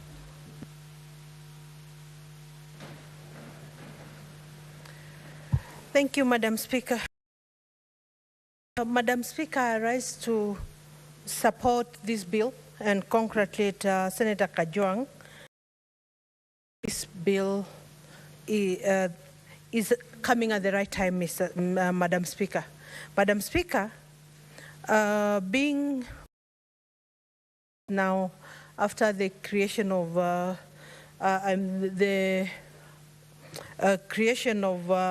county, passing of the 2010 Constitution, Madam Speaker, I think this is the time, it's actually overdue, Madam Speaker, of county boundaries, constituency boundaries, and even ward boundaries, Madam Speaker. Madam, even constituencies that are already threatened in their existence, Madam Speaker, because the grace period that they had, Madam Speaker, and if we do not review, Madam Speaker, the people of those constituencies, around constituencies, Madam Speaker, will be will be threatened, Madam Speaker, because the law then must either be reviewed for those constituencies to continue existing, or that they are given a new lifeline, Madam Speaker. Madam Speaker, comes also at the time that we have given devolution 10 years. The creation, the existing counties 10 years, Madam Speaker, to see how, governing the counties at the lower levels will go on, Madam Speaker. Madam Speaker, when the counties were created, Madam Speaker, before the 2010, after the 2010, a lot of considerations were there. The premises that were considered, Madam Speaker, density, the demographics, community interests, Madam Speaker, historical and cultural ties, Madam Speaker. A lot of those issues, Madam Speaker, were considered. It is actually that Kenyans generally are very peaceful people, because boundary issues, Madam Speaker, Kenyans have tried to live with, with issues that this bill would cure. But because of the patience of Kenyans, Madam Speaker, you know, we have seen a little eruption of disagreements here and there. But by and large, Madam Speaker, Kenyans have, you know, become patient. The National Assembly and the Senate, Madam Speaker, to pass the necessary laws that will, you know, cure this, Madam Speaker. Madam Speaker, I also know, you know, IBC is mandated on the issues of boundaries, Madam Speaker. You know, wards and constituencies, Madam Speaker. But the issue of county boundaries,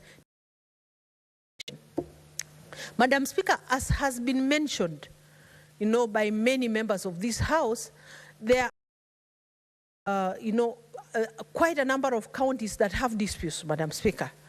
Kajiado is one of at the border of Kajiado and Makueni, Madam Speaker.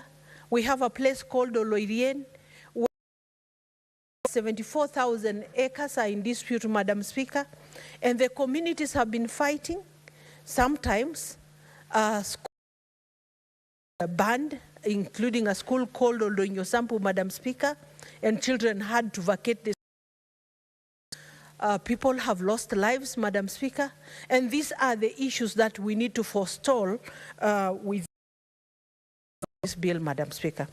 Madam Speaker, at the boundary of Machakos and Kajiado here at Mavoko, just very close to East African Portland Cement, Madam Speaker, we have a communal, Madam Speaker.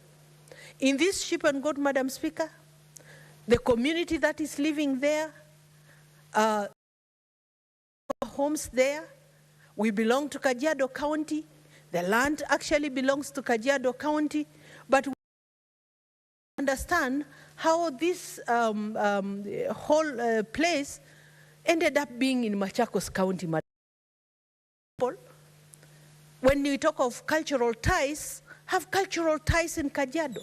It's the same community, the sheep and goat land, Madam Speaker.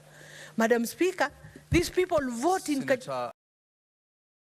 Note the change of the chair. Oh, I am so sorry, Mr. Speaker. I am extremely sorry.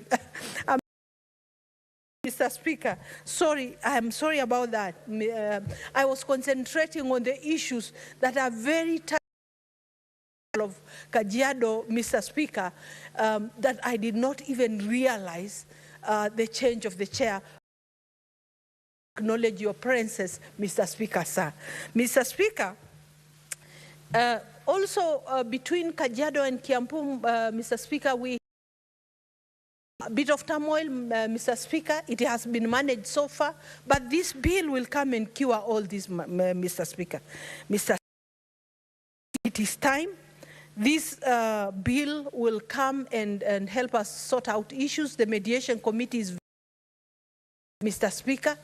The creation of this committee will help, Mr. Speaker, to listen to the views of the people, to consider, you know, more current issues, Mr. Speaker. You know, the population increase, Mr. Speaker. Mr. Speaker, as you realize, when they passed on this floor, there are counties that missed out. There are regions that missed out, Mr. Speaker, yet they... And Mr. Speaker, because we have never considered the issue of 1 man, 1 shilling, and Mr. Speaker, it's like Kajiado East and Kajiado North missing out in terms of the equalization fund, yet the population that would warrant them, Mr. Speaker, to get more resources if considered and of issues of population density was considered, Mr. Speaker. Mr. Speaker, to consideration of landmass. Kajiado County is bigger than Rwanda, the country, Mr. Speaker. But, Mr. Speaker, including infrastructural challenges and giving services to the people, Mr. Speaker, that boundaries of counties are reviewed, Mr. Speaker, that a committee will handle this, because we will not want to create tension and problems between Kenyans, Mr. Speaker, but yet, Mr. Speaker, we issues that have been at the boundaries of various counties, Mr. Speaker. Rise to support, and Mr. Speaker, very strongly say that considered, Mr. Speaker, and historical boundaries must be considered also, Mr. Speaker, because since the time of the colonialists, Mr. Speaker, the boundary between Machakos County and Kajiado is the old railway line. Mr. Speaker, at Oloirien, our people can identify, including the beacons, of where Kajiado, and we have documentation to support that, Mr. Speaker. But today, Mr. Speaker, that party, I don't know, they've given it another name that we do not even understand, but we know the place is called Oloirien, Mr. Speaker. We need such issues to be resolved and be resolved amicably, but the rights of that and be protected, Madam Speaker. Thank you, Senator Kajwang, for bringing this bill. Thank you.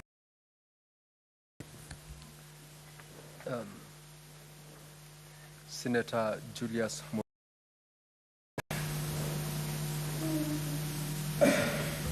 Thank you very much, Mr. Opportunity to also add my thoughts to those of my colleagues.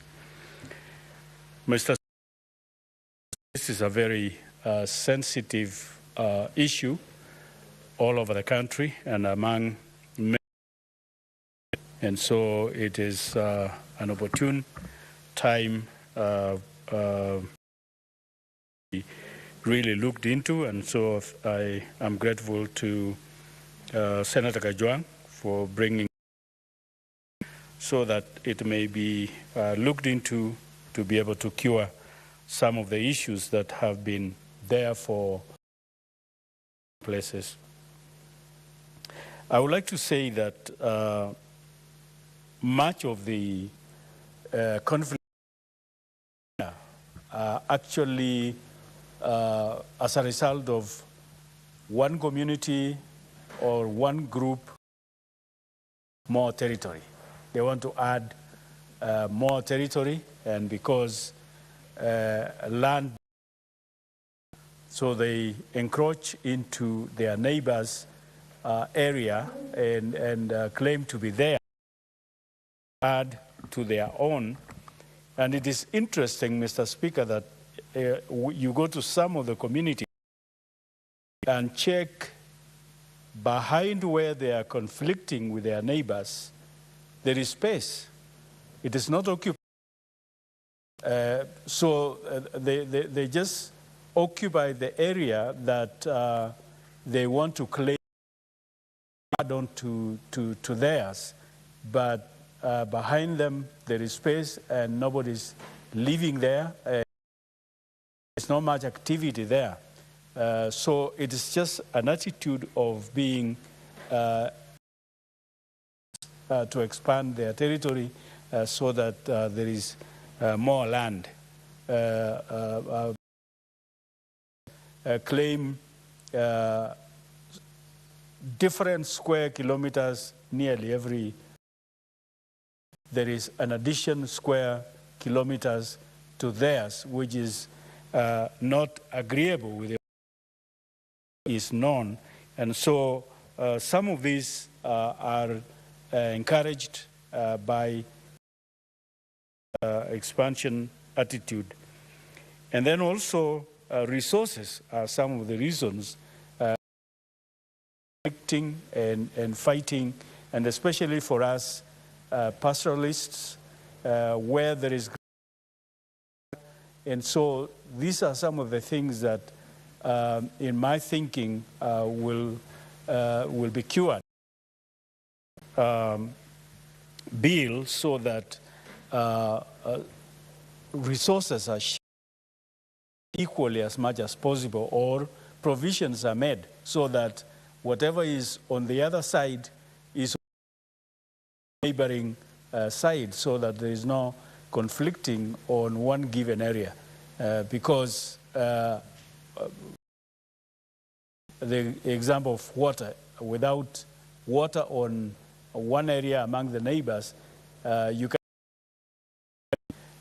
conflict in one area that has, and so this bill will probably solve it by bringing more resources to either side or both sides, so that there is. And then you find also that politics plays a key role in some of the and especially politics that are instigated by nations such as ourselves and the others, by inciting another. And so people fight because a politician has said, people fight because a politician has said we are being marginalized, we are being this, we are being that, and then conflict, and therefore this bill will probably be able to tame such there is no politician that will utter words that will communities fight. And then maps and history components that should be followed when pursuing about territories and about boundaries between areas, districts, and counties, and so on. What was it earlier on? For example, in the colonial time, what was, and then the maps that were there will also help, so that we do not what we think now, because some of the opinions that we have now are maybe in the 80s or 90s, and they may not be true. They may not was there in the 40s, in the 30s, in the 20s, and so on. So some of those old maps should be used to be able to determine which area belongs to who, and which occupied where, and because some of the resources, as I said before, could be the reason for new maps and moving into new territories. But if we look into all history, especially for us pastoralists, there were into areas, and those should also be looked into, who was gracing the area when, and such kind of trace of the past will help. And then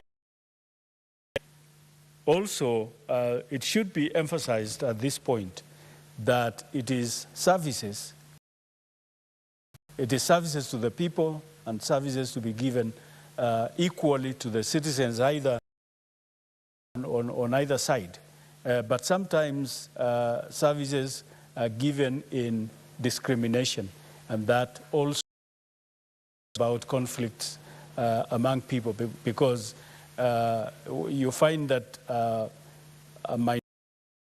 under a county, a certain county, will be denied services or will be given limited services.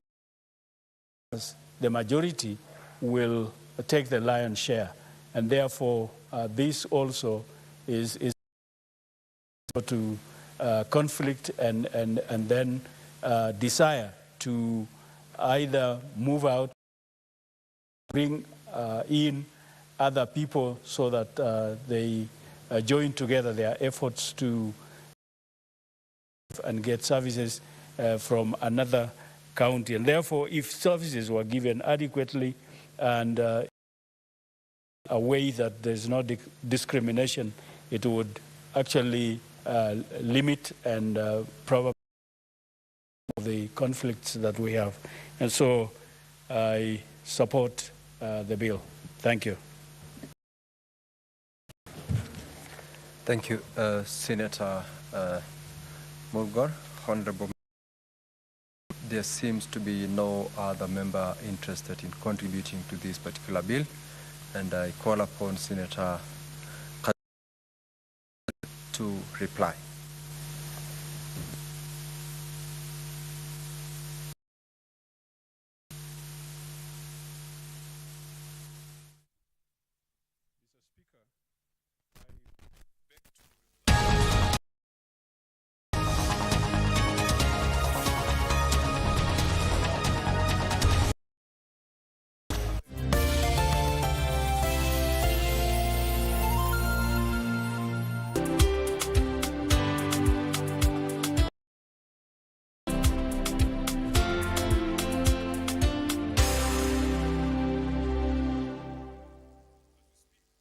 Ili kupata msubiri Mungu kama sikiza tune yako, bonyeza *501#. Kijana kanipigia simu amejawa na huzuni. Hoi, nikamuuliza kunani?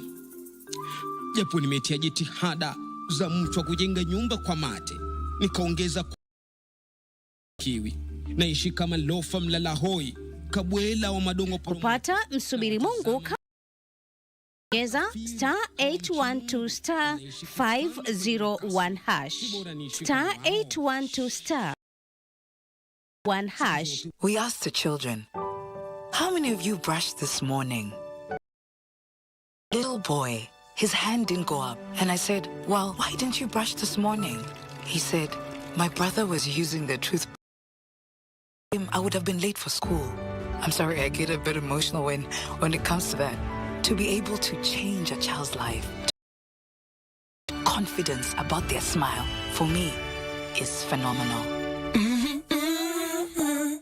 Kenya Revenue Authority, KRA, reminds all business those who are not registered for VAT to electrically generate and transmit their invoices through eTeams. Log on to www.kra.go.ke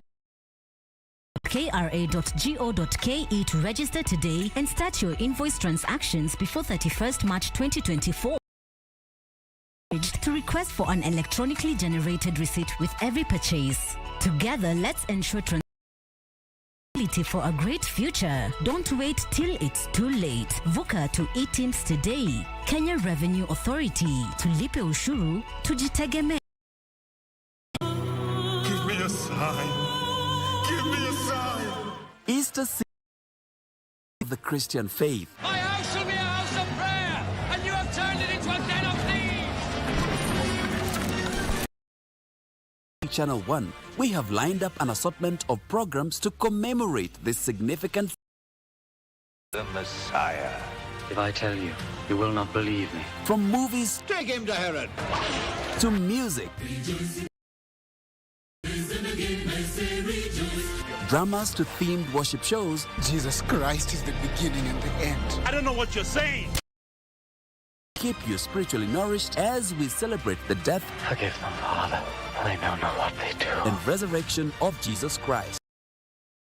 Of the dead, but above all, the resurrection of our Lord and Savior. Why do you seek the living among the dead?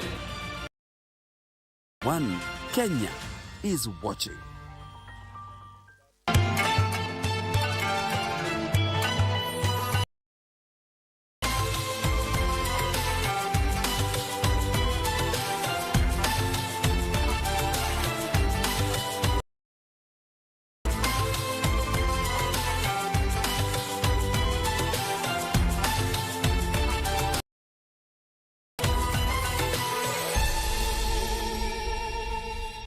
Kenya Broadcasting Corporation. Trusted news and entertainment brand. Grow your business, acquire more clients, and audiences by advertising with us. We connect brands to audiences that matter, driving results for brands and enhancing your current marketing strategies. We have packages for all needs and no for us. Contact us today and capitalize on our combined power of radio, TV, and digital platforms. See, connecting Kenyans.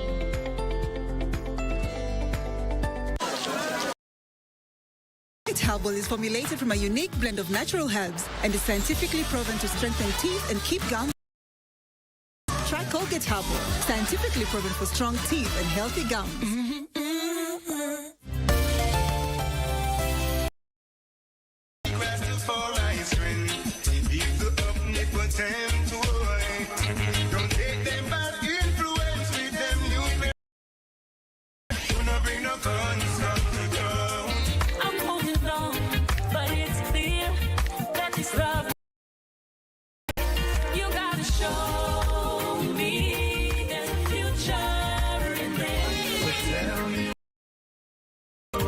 Say to make it right, 'cause I need your arms around me every night.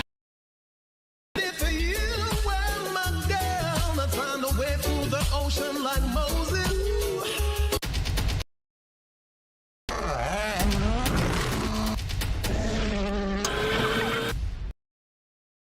In the pursuit of greatness, WRC Safari Rally traverses Kenyan terrain. A path with diverse challenges that test the cars and the drivers. Strength, resilience, toughness, gusto, speed, and willpower. We launch with the Kasarani Super Special on Thursday. Cruise through and beeline to Hell's Gate on Sunday, where the winner will be crowned. Keep up with the daily news, highlights, interviews, as we race to the top. This Easter on KBC Channel Sports Partner. On KBC Channel 1, we are a TV station. Get a taste of the best in entertainment. Yes, indeed. Will you promise me? I swear that you will never lose me. I can't get married to you. I'm sure you knew about it. That's why you're making fun of me. Get out. Who's the man in this one? And the laughter.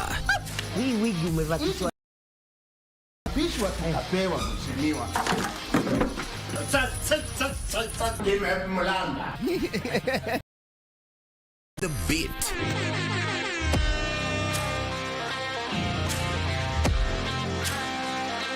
We are live from Broadcasting House. And get best happenings. KBC Channel 1.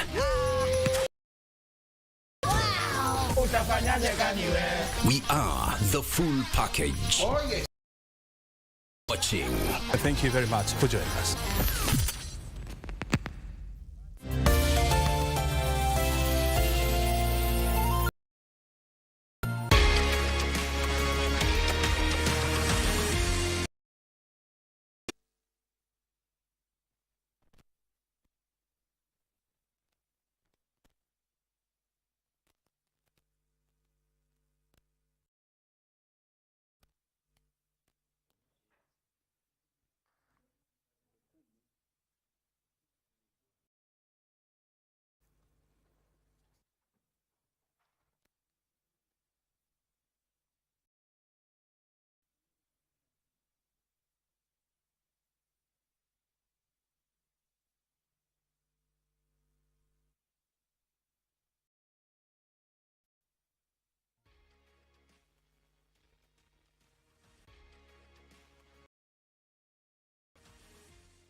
Hakika ni siku nyingine tena, ikiwa ni siku ya Jumanne, wakati ambapo tunaendelea kuletea michuano hii, ikiwa ni michuano ambayo itakuwa inafikia ukingoni siku ya leo. Kumbuka kwamba mechi ambayo imetangulia ni kwamba Malawi 2-1, na hiyo basi Malawi ambaye ni mwandalizi wa mashindano haya ameweza kumaliza mwisho ama katika nafasi ya mwisho ya Kwa sasa hivi tutakuwa nakuletea mechi kati ya Mkenya dhidi ya Zimbabwe. Ni nani ambaye atakuwa anafanya vizuri kwenye mechi hii? Jibu. Kumbuka kwamba mechi hii tunakuletea moja kwa moja kwenye KBC Channel 1, KBC Radio Taifa, na zaidi ya yote vituo vingine vya redio vilivyoko chini ya KBC. Nikiwa pamoja na mwenzangu Odendo. Naam. Uko fiti? Aisee, nashukuru Mwenyezi Mungu. Mambo ni ngar-ngar. Mambo ni ngar-ngar. Shukuru sana pamoja na mwenzangu Silva. Mambo vipi Silva? Salama sana, nashukuru. Na tuone Kenya itapiga namna gani hii ikiwa ni mechi ya finali. Naam, nikianza na Odendo, tunashuhudia kikosi ambacho kwa kusema kweli kina nafasi kubwa sana kuweza kufanya vizuri katika mchuano. Pia Michael Olunga anasherehekea siku yake ya kuzaliwa hivi leo, pengine atakuwa anafunga goli ama tisa. Ni kwamba ukiangalia kile kikosi, Patrick Matasi anaanza kwenye michuma, Vincent Mahiga kule nyuma, Joseph Okumu, Johnston pengine ukiangalia kile kikosi cha nyuma unaweza ukasema lipi kuhusiana na kikosi kile chake Engin Firat? Jinsi alivyoanza wajua vizuri sana. Firat anatafuta jina, anatafuta kazi, anatafuta unga, ambapo kwa kusema kweli ameenda mseto kuchukua wachezaji wa hapa na nje, na wakati ametoa makucha amna kucheka. Nidhamu imekuwa juu, kumaanisha kwamba amekuwa akiongelesha wachezaji kuambia kwamba tunachotaka hapa ni ushindi, kwamba tunaweza, ambapo kwa kusema kweli katika mechi ya kwanza jinsi ulivyoona Harambee Stars walifanya vizuri sana. Waliwapiga nyumbani kwao, ambapo walijituma sana, ambapo unaweza kusema kwamba timu iko imara. Wakati uliopita uliona jinsi ilivyokuwa imesimama kidete, lakini walikuwa wameweka ukuta vizuri sana, ilikuwa ni ngumu wale kwa hiyo mimi naweza kusema kwamba ni hongera na ni kongole kwa Firat, na vile vile nasaidiwa pakubwa, maana yake najua sio kazi ya mtu mmoja. Naam. Kidogo hakukuwa na yale makeke ambayo tumezoea wakati ambapo anacheza mchezo katika mechi ile ya kwanza ambapo Mkenya aliweza kuandikisha ushindi Malawi. Ukiangalia vizuri unaona kwamba Odada naona ameanzishwa katika kikosi hiki, huenda pengine atakuwa na makinika ama pengine kwa hakika nafikiria kwamba mchuano wa leo ni muhimu sana. Kwa hivyo sidhani kocha anaweza kufanya makosa akitegemea kwamba labda katika mechi hii labda itakuwa rahisi.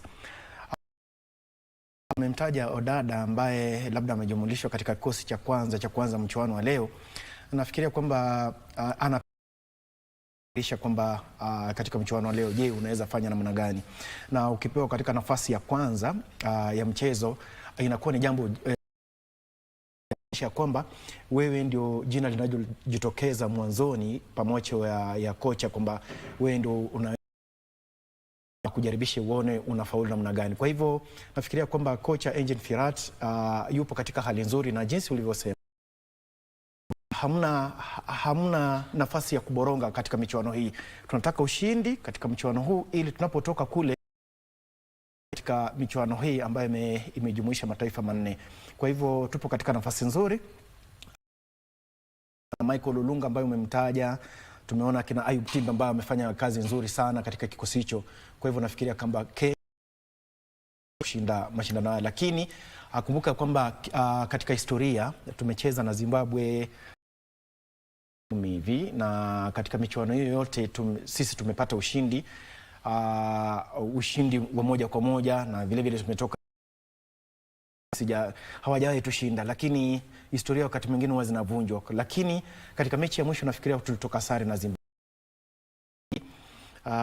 Nafikiria tuna nafasi ya kuendeleza hiyo historia nzuri dhidi ya Zimbabwe. Mwenzangu Odendo, tukiangalia vizuri utapata kwamba Zimbabwe alikuwa amepigwa magoli yule Malawi alikuwa ni Mzambia katika mechi yao ya kwanza, na ni kwamba katika mechi hii ambayo inakwenda ku Channel 1 ni kwamba Harambee Stars ndio timu pekee ambayo haijafungwa goli katika mashindano haya. Je, wadhani ya kwamba tutamaliza bila kufungwa ama leo itakuwa ndio ile siku. Hatuwezi tukasema kwamba tunaweza tukamaliza bila kufungwa, ili hali ikiwa Harambee Stars watajitahidi jinsi walivyo mechi iliyopita, basi maanake uwezo tunao, tunaweza tukamaliza jinsi ulivyosema vizuri sana bila kufungwa. Wasiende na ile akili ya kwamba sisi ni tu ni shida, kwa sababu ukiangalia ile, kwa sababu kweli tuko na uwezo, tuko katika nambari 109 katika wa dunia katika mambo ya masuala ya mguu ya mpira wa mguu, lakini ukija katika hawa 124 kumaanisha kwamba ijapo tuwezi kusema kwamba hiyo msimamo katika hiyo hali tushashinda, sababu jinsi alivyosema mwenzangu hapa kwamba historia ufutwa na inaandikwa upya, lakini uwezo, kwa sababu kweli tuko na uwezo mkubwa ikiwa tu tutamakinika na tuonyeshe mchezo mzuri sana. Tangu tukutane nao ni mwaka 2000, tumecheza nao mwaka huu mara 2 ambapo tulitoka sare, kisha baadaye ya mwisho tukawachapa. Kwa sababu kweli Kenya wako juu sana dhidi ya Zimbabwe. Ikiwa tutasema kwamba tunaenda kwa kwamba hii ni kufa kupona, wachukue kama iwe mechi ya kufa kupona jinsi walivyoambiwa. Je, mkawadharau, mkadhalalisha wenzenyu, mseme kwamba nyinyi mshashinda, hapo kidogo mtakuwa mnashangaa. Wakumbuka katika kombe katika bara Afrika, Senegali walienda kichwa juu ya kwamba sisi hawa Ivory Coast hawana lolote lile, walishindwa ufunguzi. Lakini ilikuwa vipi? Mambo yanaweza badilika na kuambia kwamba mambo huwa saa zingine inakuwa sio hali jinsi Naam, lile kombe ambalo litakuwa linawaniwa na mataifa haya kwa sababu mataifa haya mawili, kuna mmoja ambaye atakwenda nyumbani akiwa na tabasamu, kuna mwingine ambaye atakuwa anaenda nayo nyumbani. Kwa hivyo ni mechi ambayo nafikiria kwamba iwapo Mkenya atakuwa anashinda, atakuwa wale wachezaji wakirejea nafasi pengine ya kukutana na ule waziri wa michezo Babu na Mwamba ambaye ameonyesha nia kuweza kukuza mchezo wa soka viwango vya mchezo wa soka. Tumwangalie mchezaji Daniel Anyembe pamoja na Vincent Mahiga ambao kwa kusema kweli ukiangalia mchezo Anyembe alikuwa anarejeshwa katika kile kikosi wakati ambapo amekuwa akiuguza jeraha kwa muda mrefu. Kurudisha kwa Anyembe nafasi kwa sababu hilo jeraha kuona kwamba je limepona ama tunaweza limepona. Kwa hivyo huyu ni mchezaji ambaye amekuwa akifanya mazoezi na hivyo kumrejesha katika mashindano haya ni ili jeraha lake limepona au limefikia namna gani. Na vile vile baada ya kukaa nje kwa muda nafikiria kwamba kuna ule ile kasi au mbinu ambayo ataleta katika mchezo, kwa sababu baada ya kukaa nje muda mrefu haujatumikia timu ya taifa. Nafikiria kwamba ukipewa nafasi, na wachezaji wote ambao wanapewa nafasi ya kuanza kucheza katika ya mchuano kama huu, nafikiria kwamba hiyo huwa na nafasi adimu sana. Kwa hivyo ukipewa nafasi, nafikiria ina uwezo wako. Kwa hivyo Anyembe kurejea katika mchuano wa leo, mimi nafikiria kwamba Engin Firat amefanya hatua nzuri na utakuwa umeimarika sana, kwa sababu nadhani atakuwa anacheza kwa kujituma zaidi, kwa sababu amekaa nje kwa muda kuendelea kwa katika timu ya taifa. Naona muda usiokuwa mrefu, manake nikiangalia wachezaji wa timu ya Zimbabwe tayari wamekwisha, wale wachezaji wa akiba wamekwisha ingia, wale wa Harambee Stars pia watakuwa nashuka uwanjani. Ishara tutosha kwamba muda usiokuwa mrefu vikosi vyote viwili vitakuwa vinashuka. Galau tuweze kuangalia, je, itakuwa ni Harambee Stars ama Zimbabwe ambao watakuwa wanafanya kweli. Odendo, timu hizi mbili zinakutana, ni timu ambazo zilikuwa zimepigwa mchezo wa soka FIFA, na kwa sasa hivi wawili hao wanakutana tena. Nakwambia kwamba wamekaa nje, walipigwa marufuku, wamekula nje, lakini kurudi kwao nakwambia kwamba wako na uchu na vile vile wako na hamu na hamamu ya kuonyesha kwamba kwamba mlitufungia nje na tumesoma kitu huko nje, sasa tumerudi na nguvu mpya. Na jinsi nilivyosema, Kenya kwa sababu kweli zilizopita wamefanya vizuri sana. Kenya walipiga Mali 4 nunge, wakapiga Usheli 5 nunge, Gabon wakatupiga 2-1, kisha baadaye Urusi tukatoka nao sare 2-2, Sudani ya Kusini wakatuchabanga wamejaribu, na pia ukiangalia Zimbabwe pia wamejaribu, manake walitoka 2-2 na Zambia. Zimbabwe wakatoka 1-1 na Nigeria. Kumbuka Nigeria pia sio timu kidogo, sio nchi kidogo. Rwanda nunge kisha baadaye na Morocco. Kwa hiyo kumaanisha kwamba sio watu wa kudharau ya kwamba sisi tunaenda na uwezo, tuko na nia, tunaweza tukawapiga ikiwa tu Kenya watajitahidi na kujua kwamba tunaenda vita, hatuendi kucheka na wao. Na labda kuongezea tu kwa alichosema kaka ni kwamba kurejea kwa hizi timu ama mataifa mawili katika ulimwengu wa soka baada ya kupigwa marufuku kwa muda fulani ni hatua nzuri, kwanza kwa Zimbabwe ambao wamechukua jukumu kuweza kuandaa tournament kama hii. Unajua hivi vinaiweka katika ngazi nyingine katika viwango. Licha ya kupigwa marufuku, nafikiria kwamba Zimbabwe wamechukua hatua kubwa sana ambayo lazima tuwe makini sana kuifikiria ikiwa tunaweza andaa mashindano kama haya, kwa sababu cha FIFA inakuweka katika hali nzuri. Kwa hivyo mataifa haya mawili kuweza kushiriki kwamba ni hatua nzuri, na inaonyesha FIFA kwamba kuna kitu ambacho tumejifunza kutokana na hilo. Kwa hivyo mchezo wa leo nafikiria kwamba ni yote mawili yamepiga. Kwa hivyo ndivyo mambo yalivyo, na muda usiokuwa mrefu tutakuwa tunaelekea katika uwanja wa Bingwa angalau tuweze kuangalia Harambee Stars na Zimbabwe.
Kumbuka kwamba ni mechi fainali ya mataifa haya manne ikiwa ni Zimbabwe dhidi ya Mkenya, na ni kwamba tutakuwa tunajua mbivu na mbichi leo anga tuweze atakuwa anaibuka kuwa mshindi katika mechi hizi. Kumbuka kwamba timu ya Zimbabwe ni mechi ambayo itakuwa na mvuto aina yake. Wanavalia mavazi rangi nyekundu, sio wengine ni watoto wa humu nchini waita Harambee Stars, wakati ambapo wale ambao wanavalia mavazi rangi ya njano toka juu hadi chini vijana wale wa timu ya Zimbabwe, na tutakuwa tunaangalia tuone nani zaidi ya mwingine kwenye mechi hii. Upande wa Harambee Stars anaanza ni wachezaji Vincent Mahiga, Joseph Okumu, Johnston Omurwa, Daniel Anyembe, Crispin Erambo, Anthony Akumu, Richard Odada, Ayub Masika, Aruni Onyango. Upande wa timu ya Zimbabwe tuko na Donovan Fungai, alafu Andrew Farai, Takwara John, Hadere Lingani, Walter Musona, Makunike Junior, Were, Mashal Nyasha, Daniel Msendami pamoja na Boni Miles wakiwa ndio wachezaji 11 bora. Kidogo nikiangalia wameweza kujitokeza hapa kwa kuweza kuangalia na kuweza kupata tu uhondo wa mchuano huu, ikizingatiwa ya taifa ya timu ya taifa ya mechi ama timu ya Harambee Stars ambayo inashiriki katika mechi hizi, inatumia mechi hizi angaa kuweza kujiweka sawa na kuhakikisha tu ya kuweza kuboresha mchezo wake kabla ya kushiriki katika mechi zile ambazo ni mechi za kuwania ama za kombe la dunia. Wachezaji wa timu zote mbili naona wanachukua nafasi zao. Nitakuwepo hapa na Odendo na zaidi ananipatia pia uchanganuzi moja baada ya mwingine angalau kuweza kufahamu fika tu ni nini ama ni katika mchuano huu baada ya dakika zile 90 za mchezo. Ila tu wengi baada ya Kenya kuweza kumpiga Malawi magoli akiwa ni wanasubiri sana angaa kuweza kujua ni kipi ambacho kitakuwa kinatokea ama kutendeka katika kwa kusema kweli. Namna ambavyo nimekufahamisha, Mzimbabwe yule atakuwa na nia na ari ya kuweza kuhakikisha kuwa anamdhalilisha Mkenya. Mzambia yakiwa ni magoli 6-5 hizo mbili zote kuweza kutoka sare ya 2-2 kwenye muda ule wa kawaida. Timu ya Kenya ndio timu pekee ambayo haijafungwa goli katika mashindano haya, na tutakuwa tunasubiri goalkeeper Patrick Matasi watasalia kufanya vizuri katika mchuano huu angalau kuweza kujiweka ama kuweka matumaini kwamba wanaibuka washindi katika mechi hizi ambazo zimehusisha mataifa manne ama kutakuwa kuaje. Kumbuka kwamba timu ya taifa ya chipukizo wasiozidi umri wa miaka 20 wale Rising Stars ya uwezo wao wakatinga kwenye fainali, lakini wakapigwa magoli 3-1 na Malawi, na leo Mkenya anakuja Zimbabwe. Tuone je itakuwa ni nani zaidi ya mwingine kwenye mechi hii. Namuona mchezaji alimuite Anthony Agei Akumu atakuwa mchezo akiwa amejipanga kisawa sawa kuhakikisha kwamba mechi hii itakuwa inakwenda namna ambavyo imeratibiwa. Refari kuweza kuona ni namna ambavyo wataweza kupiga ngoma hii, na kumbuka tu ya kwamba pia vijana wa timu hii mchakato mzima wa kuweza kuhakikisha kwamba wanafanya vizuri kwenye mchuano huu. Kuletea matangazo ni mie wako Georges Waka pamoja na mwenzangu Silva. Kutakuwa kwaje na kipenga kinapulizwa huku tayari mechi imekwisha anza ama mchuano umekwisha anza ama mechi hii kwa uzuri sana. Kumbuka kwamba mechi 2 zilizopita Harambee Stars ama 3 zilizopita 2 kumradhi zilizopita Harambee mapema. Wacha tuone je hapo atakuwa nafunga ya mapema ama kutakuwa kwaje. Anaanza mchezaji Takwara John anamtafuta Peter, anakuja anafanya kweli kwake Andrew Farai anakuja anapandisha elekeza